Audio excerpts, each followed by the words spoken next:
Hello, I am live and I'm having some trouble here sorting out a sound issue, but I promise I will fix it. Camera goes on. Lady B comes in. Hello, Hello. Lady B. I got an echo in here somewhere. Can't find it, but I will find it. And thanks, chat, for coming. We got a fun show tonight. We are going to talk about independent creators and what it means to create independently. So, yeah, we're going to show off their work a lot, but I want to hear from them what it takes to actually create something and then finish that product, because I'm fascinated by that. Finish? What do you mean finish? I mean, do we want to go? That's there, what she said. That's what she said. First, Roman of the Empire. Hello, Roman. Hey, thank you for having me. Good evening, everyone. Hi, Lady B. Author. Hi, Zax. Published author. Wow. Musician. Renaissance man. Hey, Roman. Heavy drinker. Yes, I'm all of these things. Welcome, and then the Jinja Ninja, all the way from Japan. How's it going? Good to see you. Thanks for coming on, buddy. Yeah, thanks. Appreciate the invite, man. I'm very humbled, very honored to be here. I'm excited to have you on. I've been admiring your work, and I got it. As somebody who has I've said this a few times now. I have no artistic ability whatsoever, like none. And I can't, there's people who say that, and then they they're just kind of looking for a compliment. No, I'm embarrassingly bad. So when I see people like you who can just create art, it's a kind of magic. So well, it's funny. A lot of us artists don't believe we have any artistic talents as well. So, but what am I doing here? Well, I begged. I mean, let's we can show off some of that tonight, and I think I'm so excited. Well, yeah, well, I'm really excited, you guys, because Jinja has been helping me get some new art for my channel, and he showed me one of them that he's been the work in progress for the major piece, and I was just freaking out because it's so pretty. I love it. And that's part of the job, right? Is the commission work too. It's not just creating a finished book. It's right consistently making art. There's just a lot that's involved, not just making books, doing art, just everything. You just never say no. You always accept a job. Yeah. That's a smart way to look at it. Well, I hope my job was at least kind of exciting. Oh, it's very exciting. I don't want to derail the stream or anything, but this is the first time I've told anybody. But somebody I just recently went to Tokyo for a con, and I was working on your piece, and they said, "Do you like Musha?" I was like, "Yeah." They're like, "That's Musha." So I thought that you'd be happy to hear that. Oh my god, that's so cool! Yeah. I'm so excited. Oh, is that the artist that was sort of the? Because I don't know much about art, so fill me in. Well, Alphonse Musha, I'm horrible about pronouncing names, by the way, but that's one of the artists that we mutually love, and that's somebody who she was wanting me to kind of base the illustration upon kind of use that as a, kind of like a guideline for the a style inspiration, because I did I know doing costuming and other art stuff and web design and stuff, sometimes you'll do a style board or something, or an inspiration board, and you find pictures of things that you like. And I know from doing costuming commissions, it helps the more information you have. So I tried to give him the most information I could about things that I liked. So I found my favorite Musha paintings, and I found other art that I liked, or pictures of things that I wanted, and then we kind of talked about what other things we wanted in the picture, and we'll see it, and you'll see that there's a lot of communication, and I've really enjoyed it. And I told him, have fun with it, use your imagination, and he did. Thank you. It's always funny too when you're kind of working on something, you get a little bit too serious. Those words come back into my head, just have fun with it, just have fun with it, and then that's what I do. This is obviously not that. This is fun with this one though. Let's say get that xenomorph in there. Yeah. Let me go through the chat. Say hello to everyone before we get going any further. Got Monkey Jeebus. Hello, Abby Rourke. Good to see you. Thanks for coming. I think I just saw you over on Sporking stream with Stephen Walton, who's joining us in a bit. He's over there doing hosting duties. So Dempsey, hail Dempsey. You were here nice and only. Thanks for coming. Angry Canadian is here. Hello, Angry Canadian. Abomination AJ. Hello. Stephen Ransom, hail. Thanks for coming, Stephen. William Richard, let's go, boys. We're getting going. Matt, sad that shouldn't be. I appreciate the name change. I think a lot of people probably do. Could be intimidating to try to call you out in the chat otherwise. So, too many T's in a row. Screws me. Lady B, who's here? Jinja Ninja, Roman, Westhaven. Hello, good to see you. Thanks for coming over. We've got Left Eye Ego, who I was on a ejection stream with just the other day, and that was a lot of fun. That was one of the most fun shows I've been on recently, I have to say. And Flaccid, I don't like to give him credit for stuff, but Roman, that was a fun one, huh? It was. That was. I like I said. I know I'm like the 90-year-old man of the panel, which is funny, but I always feel like the Paul Lynde of the group. You know he's going to get out. You don't know when. He's there for mostly comic relief because his answers aren't good. That's me. I just have to ask you guys, when they did the Anakin like at the end, the last one, how do you guys not do Zach's as an answer? Wow. I know, because he got ejected and then he's like, it's like, what did he say? Like, I'm so obsessed with Beep or something like that. And yeah. They didn't steal my answer. And Roman, your gimmick is that you're the old man of the panel. You're not really the old man of the panel. No, I actually am the old man. It's not my fault. It's me. Backstage, he's the dirtiest player in the game, so you guys know in chat. That's not true. Yeah, come on, Navy, let's go. Lovely Sherry is here. Mariosphere Origins, hello. Thanks for coming. Yeah. I like that it says in this. So Sherry, when it comes through, it says on my side, it says, "Hi, Zach's face red heart shape." I don't know why StreamYard is like that. I don't get it. It's a weird kind of a thing because it's like these are YouTube and StreamYard like links. It shouldn't be that complicated, but I do appreciate it. Jay the Deep Minded is here. Hello, Jay. Hey, Jay. Thank you for coming. Jay's going to be doing some traveling tomorrow, so thanks for coming. Even though I'm sure you're packing. No, she's an international traveler. Yeah, she's traveling all the time. Jay and I have conversations at weird hours because we both don't sleep. So yeah. So thank you, chat, for coming. And yeah, I don't have a Flaccid to help with the chat and some of the photo stuff today. Because he's in school. Ooh. And he's doing exams, and I don't know. It's kind of weird to he didn't get detention. No. Detention is good though. Like, I think that it's hard to imagine him in a school. Like, he should be at least 100 yards from a school wrong. at all times. That is so wrong. I've actually met Flaccid in the real world, so I have a point of reference when I hear his voice. Yeah, both he and Gator. So which is kind of funny with their, of course, the online personas. Who do you like better? If you could save one. Wait, is this a smash or pass kind of thing? I don't know. Smash or pass. We can't combine the streams. We can't cross the streams. I mean, they're both fascinating their own way. Gator's a little bit like Garfunkel. Don isn't. It's so who is Don then? Is he Simon? No. No. It's hard to describe. How would you describe Don? I've never met him. I want to say petite, but it doesn't seem right. I don't know. Petite. Concentrated. I've heard Gator is the taller of the two, and that yes, Don has a bit of a jumper. Definitely, like I said, it's the Garfunkel syndrome. It's good. It's good.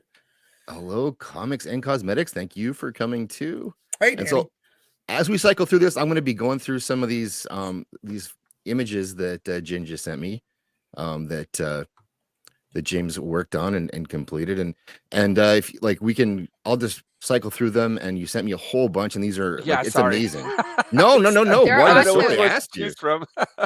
I should pump out because he is going to say this, but he has a YouTube channel, and a lot of these artworks, like the Xenomorph one, he did like a time lapse of it. That's so cool. I love watching that. Thank you. Thank you, Lady B. And yeah, so everyone's links are in the description this time. I'm prepared today, which is a big change. I was on time, basically. So I feel pretty good about that. But this artwork is incredible, and this is of course me. Of With course, a wig. yeah. And I imagined you there with the. Was originally from the movie itself, correct? You were in it, right? Yes. Yeah. Okay, good. Just making sure. That's the only Yeah. reason I came on the stream, because I thought that you were in the movie, right? This is day 200 of the Okay. shooting. So Okay, good. I don't like covering you up. Solid. This is, Absolutely Well, that's good. okay. I'm It's gonna probably cover a me good up. thing. I've There had we a go. bad day. A bad. Oh, there we go.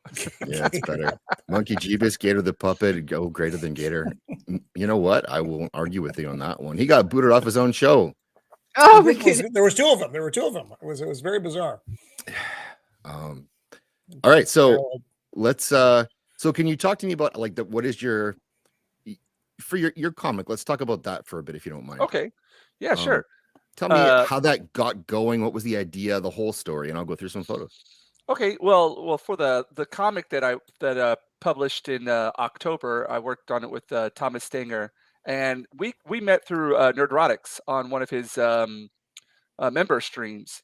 And That's I was cool. just talking about how I do artwork on there, and he had a story. He was looking for an artist, so it just worked out. And we actually met at the first Vegas meetup. We met there in real time, whatever. And we kind of talked things out and went back to, because I live here in Japan, as most of you out there probably know. And so we had to do a lot of our conversations and talk about the book online through video chat, and we just kind of fleshed the thing out over, I think it was about a year and a half, and got it published this past October. And it just so happened they had the Orlando meetup that was going at the same time. So I traveled over there, picked up the comics, got to go to the meetup. It's just kind of perfectly worked out that way. But this was the first comic I've ever worked on. The first thing I did it. I've always loved like comic artwork, and I used to be a huge comic collector back in the days, and just kind of went on a hiatus with that. But within the last 2 years, we had like kind of not a lockdown here in Japan, but basically everybody just kind of closed shop for a month. So all my students stopped coming. So I closed shop here, and I was like, I got to get into something. I got to do something. I can't just sit around and wait for I have to be. I'm a creator, so I want to do something, try something new. And I was like, I've always wanted to do comic books. I've always wanted to. Whenever I was a kid, I made my mock once. I made up my characters and everything, and it was just something I really wanted to do. And I just hopped on the Geeks and Gamers website on one of their message boards and found a different guy that was looking for a comic book, and that got me into it about a year and a half, 2 years ago. And then since then, I've just been at the drawing board trying to improve my skills.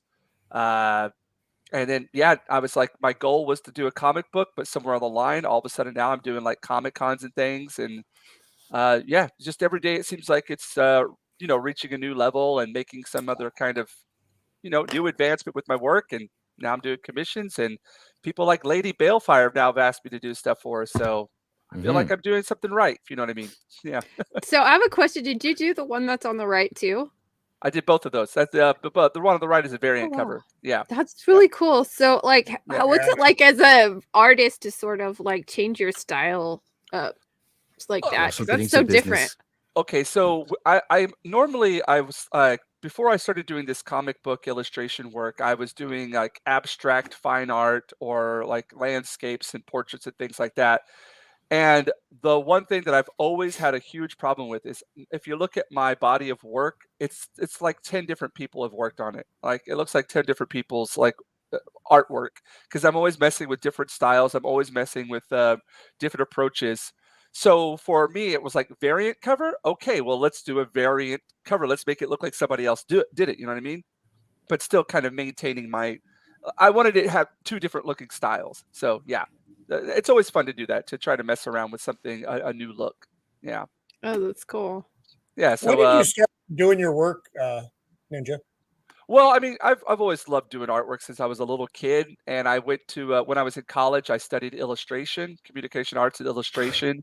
So I mean, but honestly, doing work like this, I just started going into it, like really focusing on it within the last 2 years. First, I want to call out your Barmy. Thank you, or you Reb Army. Hey, your Barmy. Yeah, $5. Thank you very much. He's a good guy. Yes, he's always supportive, and he's always around the chat and commenting, and we really do appreciate that. Yeah.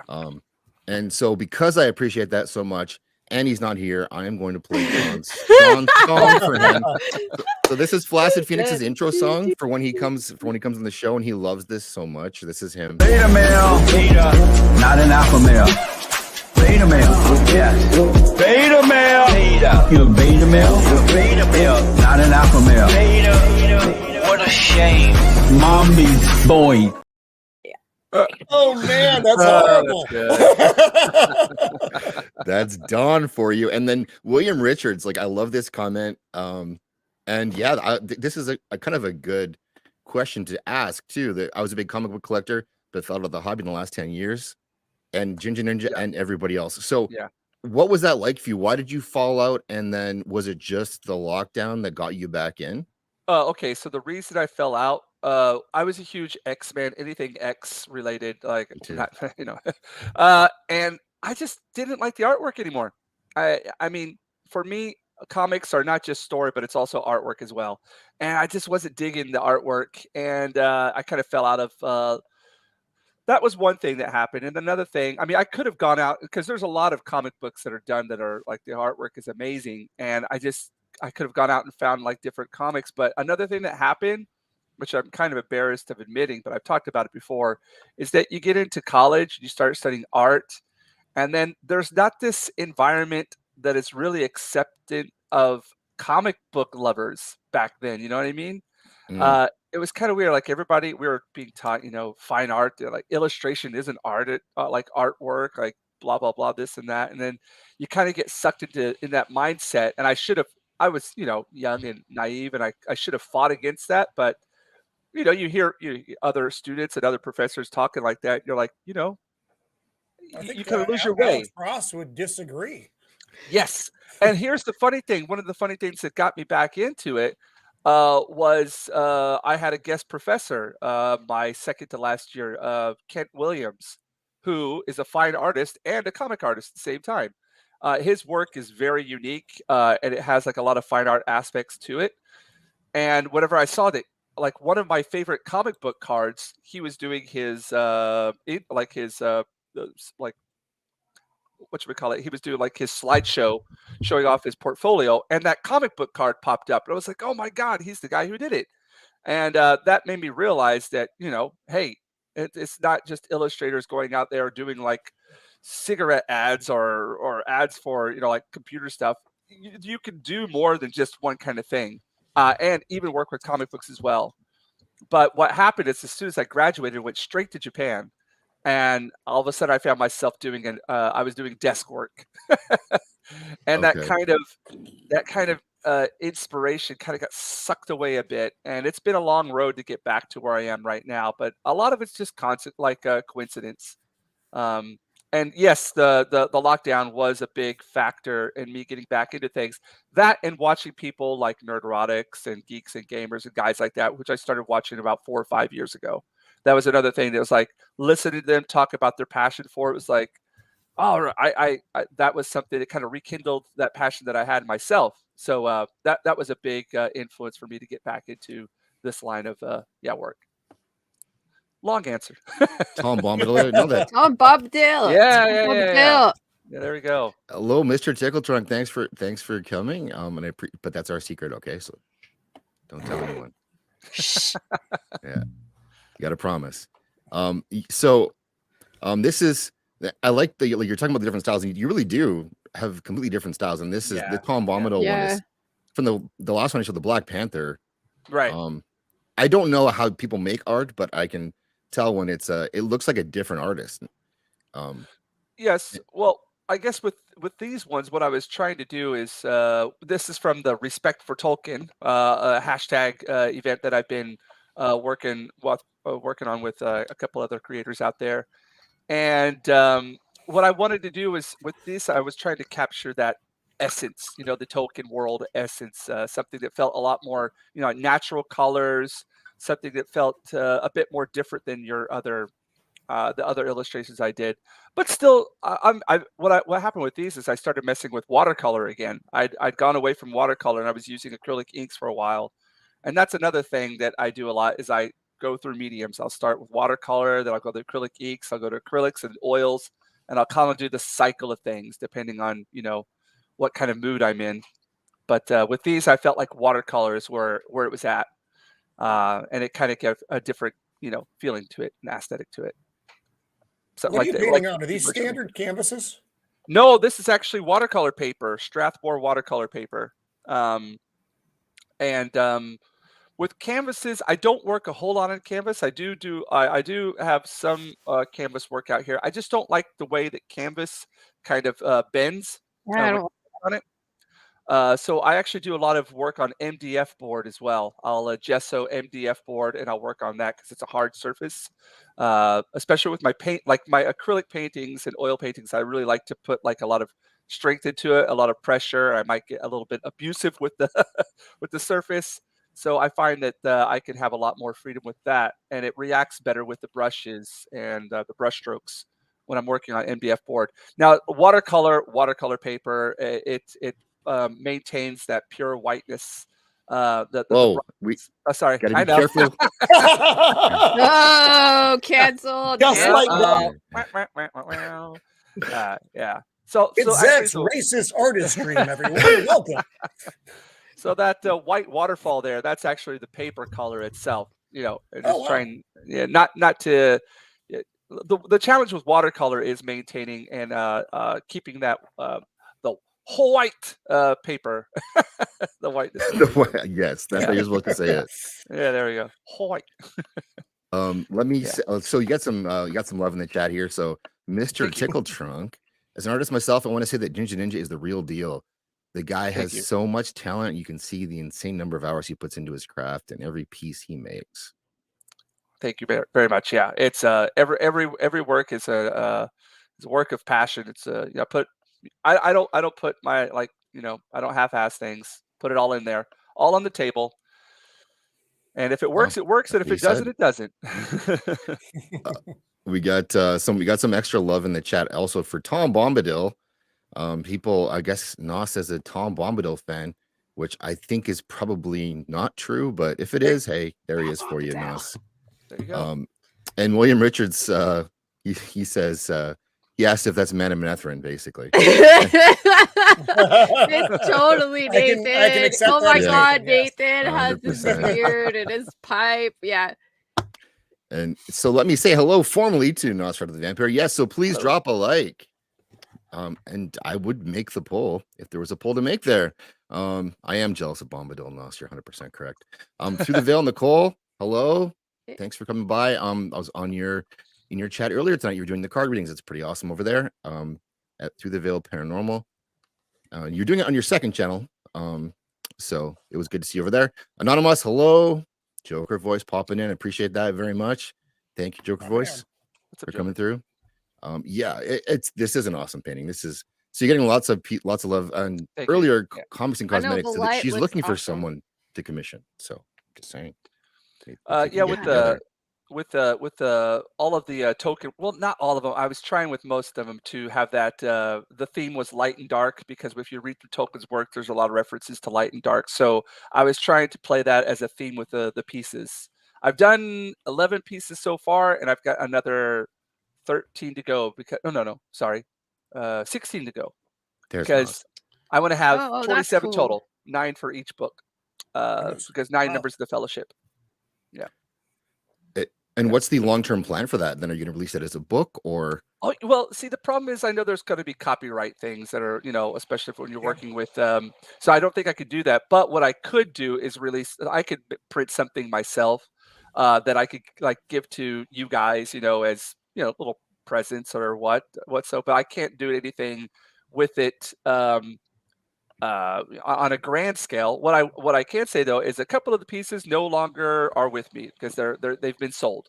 One of them is in the States and another one here in Japan. So that's great. I appreciate you guys out there if you're watching for your support. Yeah. So I just want to continue doing this series until we're finished with. Well, I don't think we're ever going to be finished with the hashtag event because it's something I think it's going to keep on going on as long as there are people out there that are trying to manipulate Tolkien's works into their own kind of political agenda or social agenda. So we're gonna have our guys out there. Yeah, I know.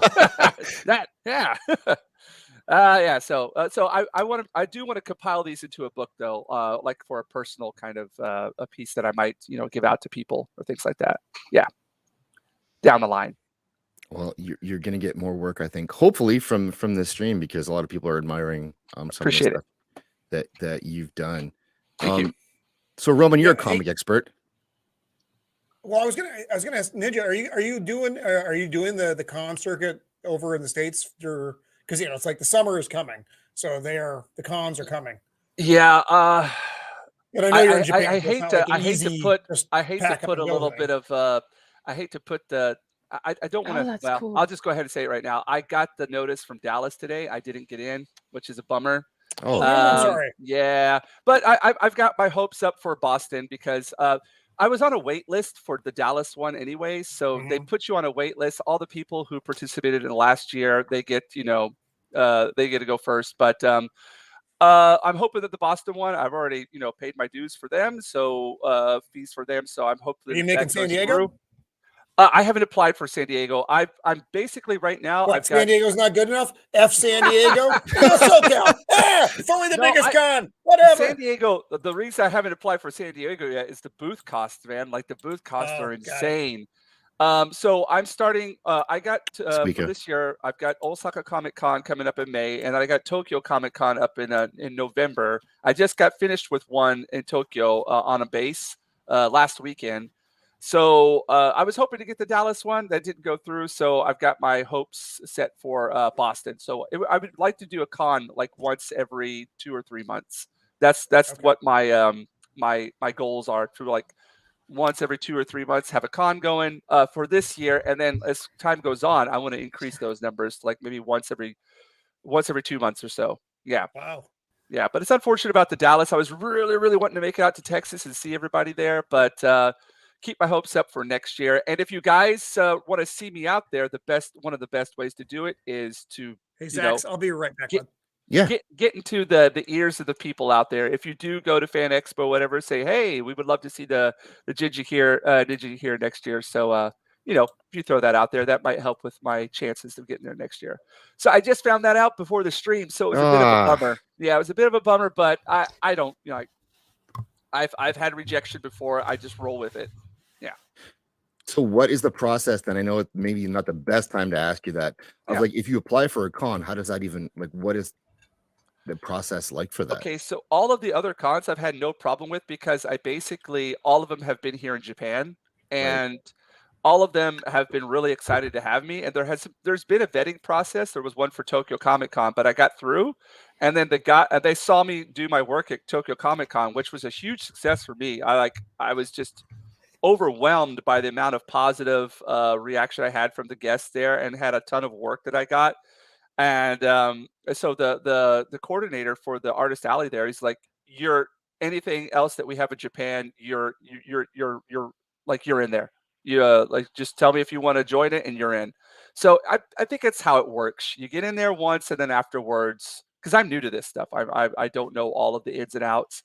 But I know for the fan expos over the States, they're a lot bigger venues, so there's going to be a bigger vetting process. And I think what from my experience in Tokyo is basically everyone who was in there last year, they get priority, and then afterwards it's whatever space left is for people who are, So I don't know what the Dallas one was for certain, but I did not know there was an Orlando meetup. That one, next Friday? I thought there was a Vegas one. I don't know. Yeah. I thought the Vegas one was coming up. I don't know. Yeah. I mean, they're all over the place and starting the summer. Yeah. Wow, we've got a Flaccid Phoenix in the house here.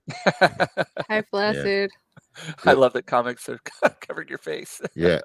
You know what, Flaccid, go back. Go to your room and do your homework. Okay? Yeah, go do your homework. Don't come out till you're done. And we got author Stephen Walton is going to be over here pretty soon. Hey, welcome, Stephen. And we had some of the Hail the Lore, just a killer wrench. Thank you for coming, Hail the Lore. Shield Wall's here too. Good to see you. 40 people. Let's get that like button smash. Look at that. Yeah. This is great. Yeah. Doss Wolfman is here. everyone loves Jinja. So no, I'm just a small part of this thing here. But even if I like face rejection, I don't let it get me down. I might feel bad for like a millisecond, but then I'm like, as soon as I found that out, it's like, okay, I got to go work on this commission that I got right here for Lady Balefire because I Oh my god. she's so excited for that. I want to see this so bad. Yeah. I think you're gonna like yeah. It's been fun working on. That's what I enjoy the most is like seeing the reaction of people who purchase my work or ask for commissions. Just seeing that the satisfaction in their comments or in their face. It makes it all worthwhile. So I'm so excited. And you just like, I think it's a cool story because it's a different kind of a story than what you're kind of used to hearing of. It's I struggled or there's people who worked in a comic shop and they kind of, they were in the right place, right time. And then, but for you, just, I'll just make a comic. I know. Become a pro artist and it's no big deal. It's awesome though. It's you have talent, so you do deserve it. Here's this is I might cry just from this, and I don't. Dude, like no, boy, I just read that. Yeah, I actually like. I don't want to sound like I'm being like arrogant or anything, but I get cold chills every time I see this picture. I get like a bit, you almost get a bit teary eyed because it's such an emotional part. Yeah. Yeah. Dude, and Aragorn didn't even tell them. He totally betrayed them. I'm reading this for the first time. I was just like, oh my god. Oh, that. Yeah. It's I mean, and in the film, it's like the perfect scene. It is. And honestly, it's one of my favorite scenes. And the scene in the movie is so much more. It's so much more effective in the movie than it is the book. The book. Oh, I totally agree. Yeah, it just kind of like skims right over it. It's very, very shallow. Well, not extremely shallow, but Boromir died. and Boromir was dead. Like and Boromir. It's almost like the Monty Python, The Search for the Holy Grail. And then Boromir was dead, and there was much sorrow. But in the movie, it's like they really honed in on that. Yeah. I know. That's beautiful. That is lovely. Again, the watercolors are awesome, and I think what I liked about your artwork is that I noticed that you were capable of doing different styles, which got me to think, hey, maybe he would do this for me. Thank you. Yeah. I never say no. You would like. I just got finished working on my friend here in Wakayama. He has his own English school, and he makes his own textbooks, and they're all like aimed like for little kids. Oh, and wow. I just got done with the project. I made his textbook, but he had an illustrator already who did like all the characters and everything, but I had to do a whole lot more for it. And it is 1,000. It's like a complete 180 of all this stuff. It's like little cutesy things. Wow. And so I just got finished with that. So, I never say no to something. And I try to at all times have a repertoire of things I could do. I shall challenge that statement. Go for it. Would you draw me as one of your French girls? Why not? No. Well, how about a Roman one? But I have to be topless, and that's not going to be good for problem. anyone. I'm no just problem. warning you. I work with man boobs as well. Man boobs. All right. So I wanna... 80-year-old man boobs. Here we go. In the chat, Mr. Tickledrunk says he never says no, but he sometimes says no. So this is speaking of your commission work. This is your commission chart, and I have no idea what any of this means. Would you mind? Well, I mean, I do it in Japanese and English. Sorry, I should have thrown you like an English one, but at the Comic Cons here in Japan, they're bilingual, of course, because I work on bases a lot, and I want to have. So this is just a basic commission price list. I work anything like the smallest size I go is from like postcard size, and then my black and whites are in ink. My colors are either in watercolor or acrylic ink, and then my acrylics are with acrylic paint, and those take a lot longer to do. A lot more layers and everything, but all of this is done on watercolor paper or do I have any of these on hand? I also work with, darn it, I usually have these things on hand. These little autograph panels that they have here in Japan, they call them shikishi, and I do artwork on those as well. Usually I have them on hand. I know I have some here. Oh, here we go. And there's like miniature size ones, and there's like these larger size ones. Like this is of Mystique right here. Ooh, Yeah. nice. Oops. There you go. Yeah, so That's these That's are what I'm talking about. I want that Yes. for me. Yes. so these are like that's done right. on these panels that over here they get like famous sumo wrestlers. I'm gonna do this here. We Ooh. go. They put their there we go. They put their palms on here in ink, and they have these like autograph boards. But you could also use it for That's cool. Oh, cool. yeah, for illustrations. So like there's Rogue for you, That's pretty. Mystique, Those are beautiful, dude. Yeah, Thank that's you. beautiful work. and then here's like a Nebula. There we go. For yeah, so I could work on those as well. There's all kinds of and of course, if you want a larger piece, then I'm open to working on other things as well. I do work on canvas and stuff as well. This is just what I have at Comic Cons because I could bring those supplies Easy there. It's transport. easy. Yeah, easy transport. Yep. Speaking of Japan, we have our friend here. Wacky, what's up, buddy? How you doing? Hello, great. it is Thanks for lunchtime, popping isn't it? in. He's lunchtime. at work today. I know it sucks. Love to have Gray between here. Lady B Yeah. and Gray working all the time, I'm never going to get either of these folks on my show. No, I'm so mad. I screwed up, and I am sorry this month. Like, I really messed up. I didn't do enough deliveries to keep my top dasher status. So I'm back to scheduling, and that really sucks. So, I'm sorry. William Richard has the question I think most of us have. Can you Yeah, translate this what to do you- actual money? Oh yeah. So basically, just take off a zero. Take off a zero. Oh no, 2 zeros. Take off 2 zeros, and then that's the dollars. What if I take off When- my shirt? Oh, well, then I'll have to pay you, buddy, aren't I? Actually, if you could do Give you a one tip of or me two. and Zach's, like the arm over back thing, both of us Yeah. shirtless, that would be hot.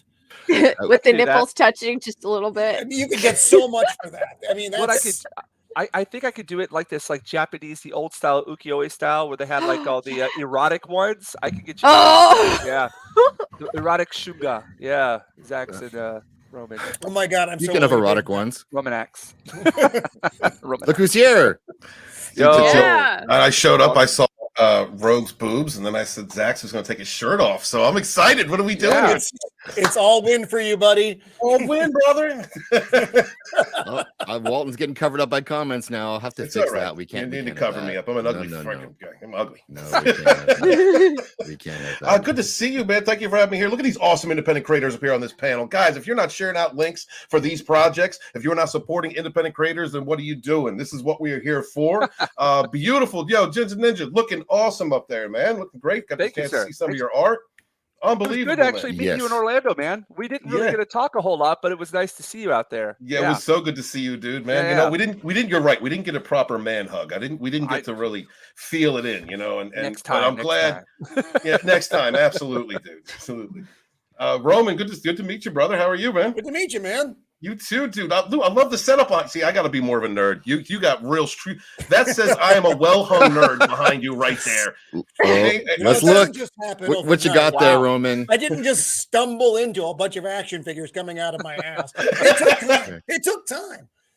And Mrs. of the Empire really, really loves them. Not in the house, with me in the garage. I like the way you think, bro. It is what it is. It is what And it is. if you go to Roman's channel, he has a tour of his entire studio area with all of his action figures that are he's opened the boxes on, and Beautiful. I'm okay with that. There's some people who might be weird, but no, You he's gotta open the box. Yeah, You have to touch them. You must feel them. I'm on your Caress side. them. I like this guy, Zax. I'm on your side. Roman's awesome. All right, so Oh, Roman, man, I love that. I'm gonna keep going through some of these, but let's talk. I want to talk a little bit about your amazing. Well, see, next to Ninja, I feel like I have imposter syndrome. What are you talking about? Come on.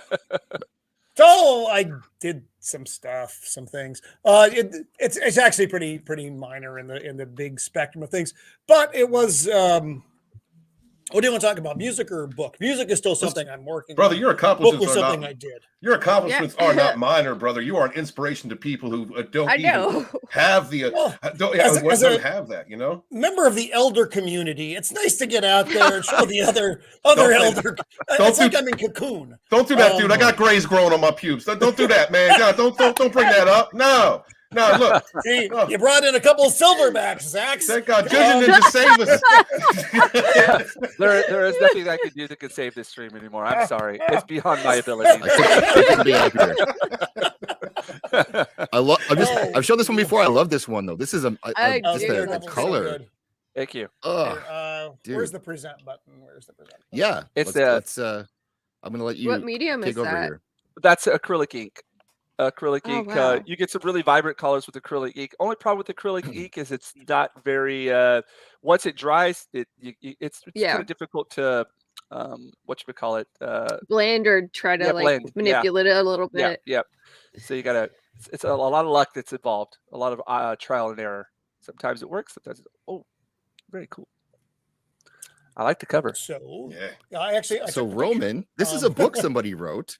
Wow. Some jackass wrote this book over about 10 years. Most of it taking place probably in the early 2000s. It's funny the way this process went, and it's very unorthodox, and I don't recommend it for up and coming authors because you'll be dead before you actually finish your second book. So I actually started the book in the early 90s. There was a song, and this is going to sound a little bit weird, the way my process evolved with this. And I've actually wanted to do more, but then I started doing YouTube, and now this is what I do. There was a song by a band called Gravity Kills, which most of you probably don't even remember from the 90s because they were like a flash in the pan. And the song was called "It's Not Enough." And there was a line in the song that got stuck in my noggin. You know nothing about your world, but I do. And it was a tiny line about in a great big song, but for whatever reason, it stuck in my head.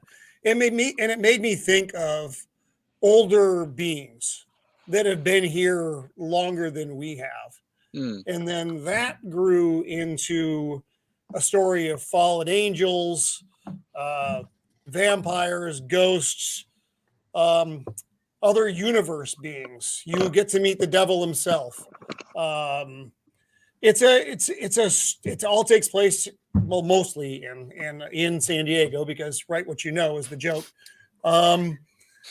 So it's that there's a bunch of children who have been disappearing, and a detective gets assigned to the case. He's not doing great with it. He has a friend up in LA who's a PI who can do stuff that he can't do legally. And so he brings them down, and they enter this strange, dark world. And it was a lot of fun. Like I said, the funny part is I did most of my writing while I was at sea, because I had the time to do it. My work day would finish up about 8 in the evening. I would write for about 3 or 4 hours a night. I'd go to bed. I'd get up at 4 in the morning, and I'd start that whole process again, just because that was my life, and I had weird amounts of time to do it. I have enough time to do it again. You got a sale too, Roman. What's that, Zach? William Richards just bought your book. Oh, thank you. I appreciate it. William. Awesome. The nice thing about the book, it's $1 because they wouldn't just let me publish it and not have a price tag attached to it. It's about 300 pages. I've gotten nice response on the book, which is good. I put it out in 2017. I actually finally got around to getting to doing the publishing. It's a life's work because it's not. It was something I really wanted to do. Brother, don't discount what the energy and the attention and what it takes I was just to put a book together, man. That's incredible. That is an achievement, my brother. Yeah. What would you compare? What would you compare Failures of the Fallen to? Like what would superhero, or what would you compare it to? What are the inspirations for it? I would qualify it as a gothic horror as far as genre goes. Mm-hmm. In Prince, I don't know if there's anything similar there. I mean, who knows? There might be these days. Actually, if you watch the series Supernatural, it's kind of funny. This was done before that series came out, but you see a lot of elements. It's not like those guys read my manuscript and said, "Oh, hey, there's some joker down in San Diego who we can take his material," because that's silly. But a lot of those elements are there, like I said, but the show didn't exist yet. So it's kind of funny when you see those things come out through somebody else's eyes. Gosh, as far as literary pieces, like I said, I don't know. Well, what you mentioned? You mentioned the TV series that you enjoyed. I do, but like I said, that wasn't before that because it didn't exist. Well, what was the inspirations like creatively that you would enjoy? I know as a writer myself, that's what I do. So I'm Catholic, and that bleeds through in this book quite a bit. Though even as a Catholic, I do take liberties with certain aspects of the religion, because it wouldn't be a lot of fun for me to do what I did in this book and have it be straight. I mean, a lot of people are good at that. I thought it'd be fun. I also dig into old Persian religions, things from the past. So I took a lot of things that were actual, well, I say actual religions are, but then the myths of those religions and incorporated them into a modern horror, the modern horror genre. Also, taking from the classic things like vampires, although changing my approach to their creation, what they can and cannot do. I've always been fascinated with multiverse stuff. That's a tiny aspect of the book, but it is there. And I was thinking about that a very long time ago as to one of the primary antagonists in the book and how he came to be. So, I mean, if you're easily offended, also, this probably isn't a great novel for you because of what I do with the faith. And there's a lot of I use regular language like normal people use. The disclaimer down here is kind of, this novel contains considerable violence, disturbing imagery, offensive name calling, non-PC perspectives, and very bad language. It's like life. It's messy and complicated, but with monsters. Sold. I'm sold. Yeah, it's got a disclaimer. I'm reading it. So there's a world you built here, though, Roman. Sorry, I'm going to shut up. Go, G. Oh no, I was just going to ask: is there only a Kindle edition available? That's it. There is only a Kindle edition because I'm poor. So to get actually publishing in a hardback, which I would have preferred to do, but it's like I said, it kind of is what it is. This was all while I was still active duty military when I got this done. So a lot of it was time as well. Right. Which is the reason why it took as long as it did. It was just kind of breaks between deployments, which was a little bit weird when you say it that way, but that's how I was able to have the time. When the way my process was, I mean, I would put headphones on, I would put music on, and I would write, and I would be essentially isolated while that process was going on. At home, which is where I am all the time now, unless I wait for everybody to go to bed, I will never have that isolation time. I need that because I totally like that too, man. When I was in the summer, I just wait. It's so easy. You are flowing through the paragraphs, the pages. Yeah. It takes that much to knock you out of that process, and you're like, "Yep, no, and go away, shut up." You never get back to it, or you may have to scrap what you did because you are not in the same mental place as you were when you were writing, paragraph 10 of chapter 3. Yeah, I was actually having a talk with somebody about it kind of like correlates with figure drawing as well. Whenever you're when you're doing your outline, your contour line, you don't lift your pencil off the paper. It's continuous, and you have that connection with what you're drawing. And then as soon as you take that pencil off, you look somewhere like making that connection again. It's really so it's got to be the same kind of situation. Yeah, I didn't even know that. Break that connection, and it's tough to get back in there and make it feel organic again. Yeah. Exactly. I did reach out to because there are certain aspects of things that I didn't know about when I was writing this. I'm not a forensics expert. So I hit up people who I do know who work in certain fields to get accurate portrayals of characters, what they do, and processes. So, I'm trying to give that, in the novel, so it doesn't just come off as he has no idea what he's talking about. So when did you start studying forensics, Roman? Oh, I didn't. Well, it really shows here on page 7. So you don't want I didn't want to have those kind of responses when people were reading the book. And like I said, I do know that I do take liberties with certain religious things, but that's part of creative writing. You have to. You don't have to, I suppose, but if you don't, then I don't know. Then I think that's actually more offensive to the religion when you're introducing these aspects to it. So it's very obvious that I've taken liberties. So it is what I keep saying. It is what it is, but it is. It is what it is. It is. Yeah. Yeah, it's not something else. Well, you're not writing a history book or anything like that. You're no, writing a version I'm not, but I do use we go back into the past a little bit. We do delve into histories. That's cool. There are a lot of angelic names here who you may or may not recognize, but they are angels. And I took them for what they were. You meet Hell's bookkeeper, Hell's armorist, all these different characters who they are actual either angels or fallen angels, because I wanted to have that part of it.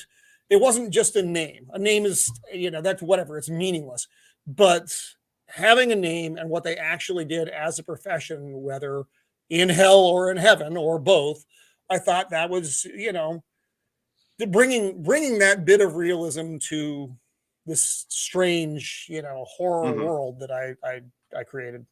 Well, I think it anchors people who are familiar with those mythos or that belief system, and then helps to place them in the world that you've created.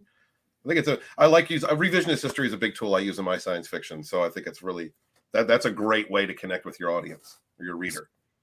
So Roman, you've built an entire world here. Like all the hard work, it sounds like the heavy lifting has mostly been done, which is the world building, and it sounds very layered. And now I have to read it.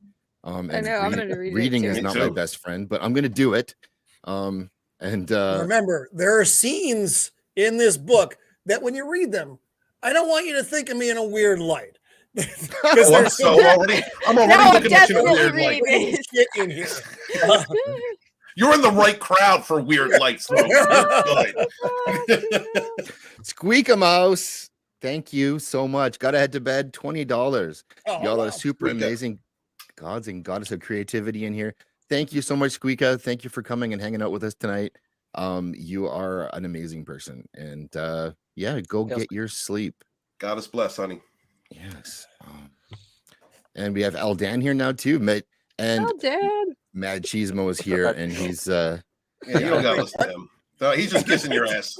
He knows. Yeah. I mean, I do find Mad funny, and I mean don't tell him that. Now he's not gonna stop coming around, dude. You don't understand how to get rid of him.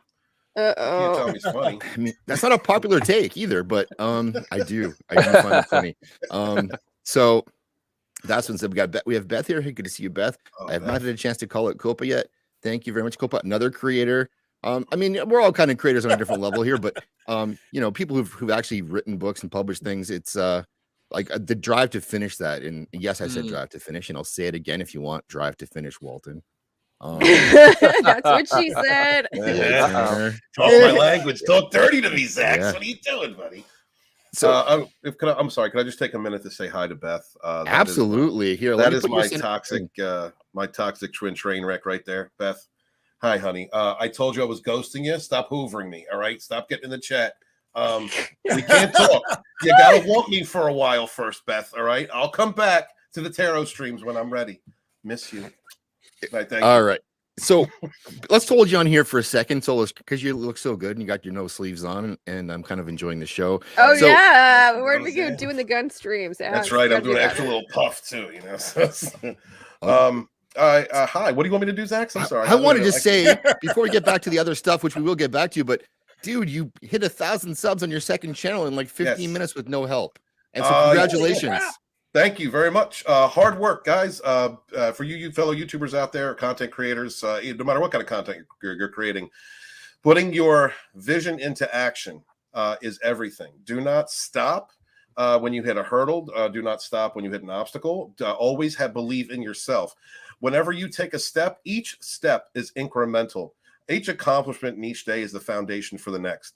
Keep going forward. Doesn't matter what walls you have to knock down. Doesn't matter what you have, what you have to get over in order to continue producing, creating, whatever it is that you do. Consistently believe in yourself as you go through those steps day by day, building the foundation for your future. It does work. And thankfully, we have this beautiful indie sphere here of people who will help promote one another and help each other out.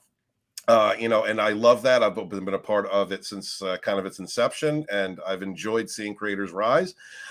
Never get jealous of another creator's success. If you get jealous of somebody else's success, that's because you have an issue in yourself that you need to resolve.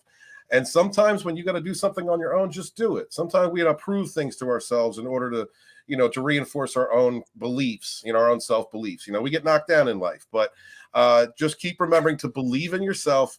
Don't let the pitfalls drag you down. Just keep climbing for success. Keep doing it. Keep working on your content every single day. Eventually, you're going to hit that golden moment. Eventually, you're going to get that push. Eventually, someone's going to recognize the algorithm is going to catch you. Anything, but putting in the work is paramount. Laziness is the greatest enemy to success. So don't be lazy and get it done, man. My love to each and every one of you guys. Keep it kicking. I love what you said there about I want to go start working more right it. now because of that. Yeah. Good, bro. I want to be right there. I want to watch you sweat, Roman. You're one of my new best friends, man. It's not gay. It's happy. I just want to watch it. That's it's all. fine. I'm easy. Whatever. I was in the all right. Maybe in yoga pants. I don't know. So thank you. I have a super chat also from B.A. Turner. Sign up for Vigilantes Creed on IGG. So some gargoyle art. So I will definitely take a look at that. Mm-hmm. So I love to see anyone who is creating anything and out there putting themselves out there, not just the video side, which we do, but like Walton created this whole thing with a Lodonis where it wasn't out of nowhere. Like that's been a name that you've been using, but dude, you just the narcissist, like you're going to be a narcissist soon when you become a superstar from helping people no longer be narcissists. Narcissistic abuse recovery is an entirely different sphere within YouTube that I began working through. I thought I was alone, having gone through that type of abuse myself, working with or listening to other abuse coaches, and then being able to communicate, give advice, exchange information with other abuse victims has been a great help in my recovery. But now that I've gotten through it to this point, I want to help other people who have been through similar experiences because I know how alone, isolated you can feel when you are made to feel alone, when you're separated from family, when you're separated from friends, when you're smear campaigned, when you're constantly devalued, when flying monkeys and groups of toxic people come together to tear you down, to keep you down, to push you out. I mean, with the end game being you ending yourself. It is a horrible cycle of trauma that is premeditated. It is malicious. It is meant to keep your mind in a state of fight and flight, your body addicted to adrenaline and dopamine. And it is meant for you to constantly go back to your abuser as if they are your only savior. This is an affliction that is caused by people with narcissistic personality disorder upon others who are usually empathic, compassionate, kind, and they're used because they don't have strong boundaries. They forgive too much, and they don't know when to say no. Usually stemming from abandonment issues or some other type of issue that they are unresolved from their childhood. So being a part of that has been a big experience for me. Getting away actually from this indie sphere we're in and working in another one, being able to share those experiences and grow has been epic. And yes, I do want to eventually become a narcissistic abuse recovery coach because I love helping others. I like helping other people grow and rise and heal. And so that's where I'm going to put some of what I wanted to do in the Phantom Menace, what I wanted to do there. I'm going to put that into my recovery content. But thank you for asking, Zach. I appreciate that. Hey, Walton, did you just put out a video about narcissism and marijuana use? No, but you know what? You gave me an idea. I need to smoke more pot. Okay. No, I just saw one. I'm like, Jesus, was that Walton? But clearly it wasn't. So no, there's Abby. You ask yourself, why is Roman watching this? Yeah, we got Abby. Yep, that's Abby. She is another survivor of narcissistic abuse. She also is going to be doing content here soon. Hail, Abby. Thank you for stopping by. Looking forward to doing an interview with her on my channel, along with people like Wes Moody, who had 2 narcissistic parents. Another thing that's happened is I've learned that some people in our community have dealt with this too. Maria T. and Tilly is dealing with that right now, recovery from it. So I'm able to talk to her and have a frame of reference. Guys, if you've ever been through this type of abuse, you are not alone. You are not. Go no contact. All right, and work on yourself. If that hoovering hobgoblin comes back to try and bring you in, do not allow them back in. Work on you. Reaffirm your boundaries. And I'm sorry, I didn't mean to preach, but yeah, that's Preach. That's what you hear. I love the preaching. Do it. It's great. I love it. Yeah. Literally block every social media you have and because understand they will find you. Exactly, Roman, and understand they will create fake accounts. They will come at you through third parties. Yeah, they will use other people. Yes, they will. You know, so just it's to keep you in a cycle of abuse. Toxic people are some of the, but they're also idiots. They're also emotionally retarded. You can predict them once you get over the pain and you understand who they are, and you can see the manipulation and the lies and who they know when the masks fall off. It's very easy to predict the toxic person, to know their moves before they do them. Doesn't matter how smart they are, how many subs they have, or who they are. You can always defend yourself. But for those of you that can get away and just get away peacefully and do it. Live your life, man. Live your best life. That's the best revenge, is silence and being a better you. You got some more love from Mr. Tickle Trunk here. That's because he loves me. He does. Everybody He's your co-host too. He's your ride or die on your streams. Yes, he is. Very great guy. And he is a great guy. And he says his evidence, if you keep sweet talking life, it'll eventually give you a reach around with back kisses. That's right, Mr. Tickle Trunk. He gives me lots of back kisses. But don't trust Scotty because he gives back bites. All right. So don't turn your back on Spork News podcast. All right. There are no kisses happening there.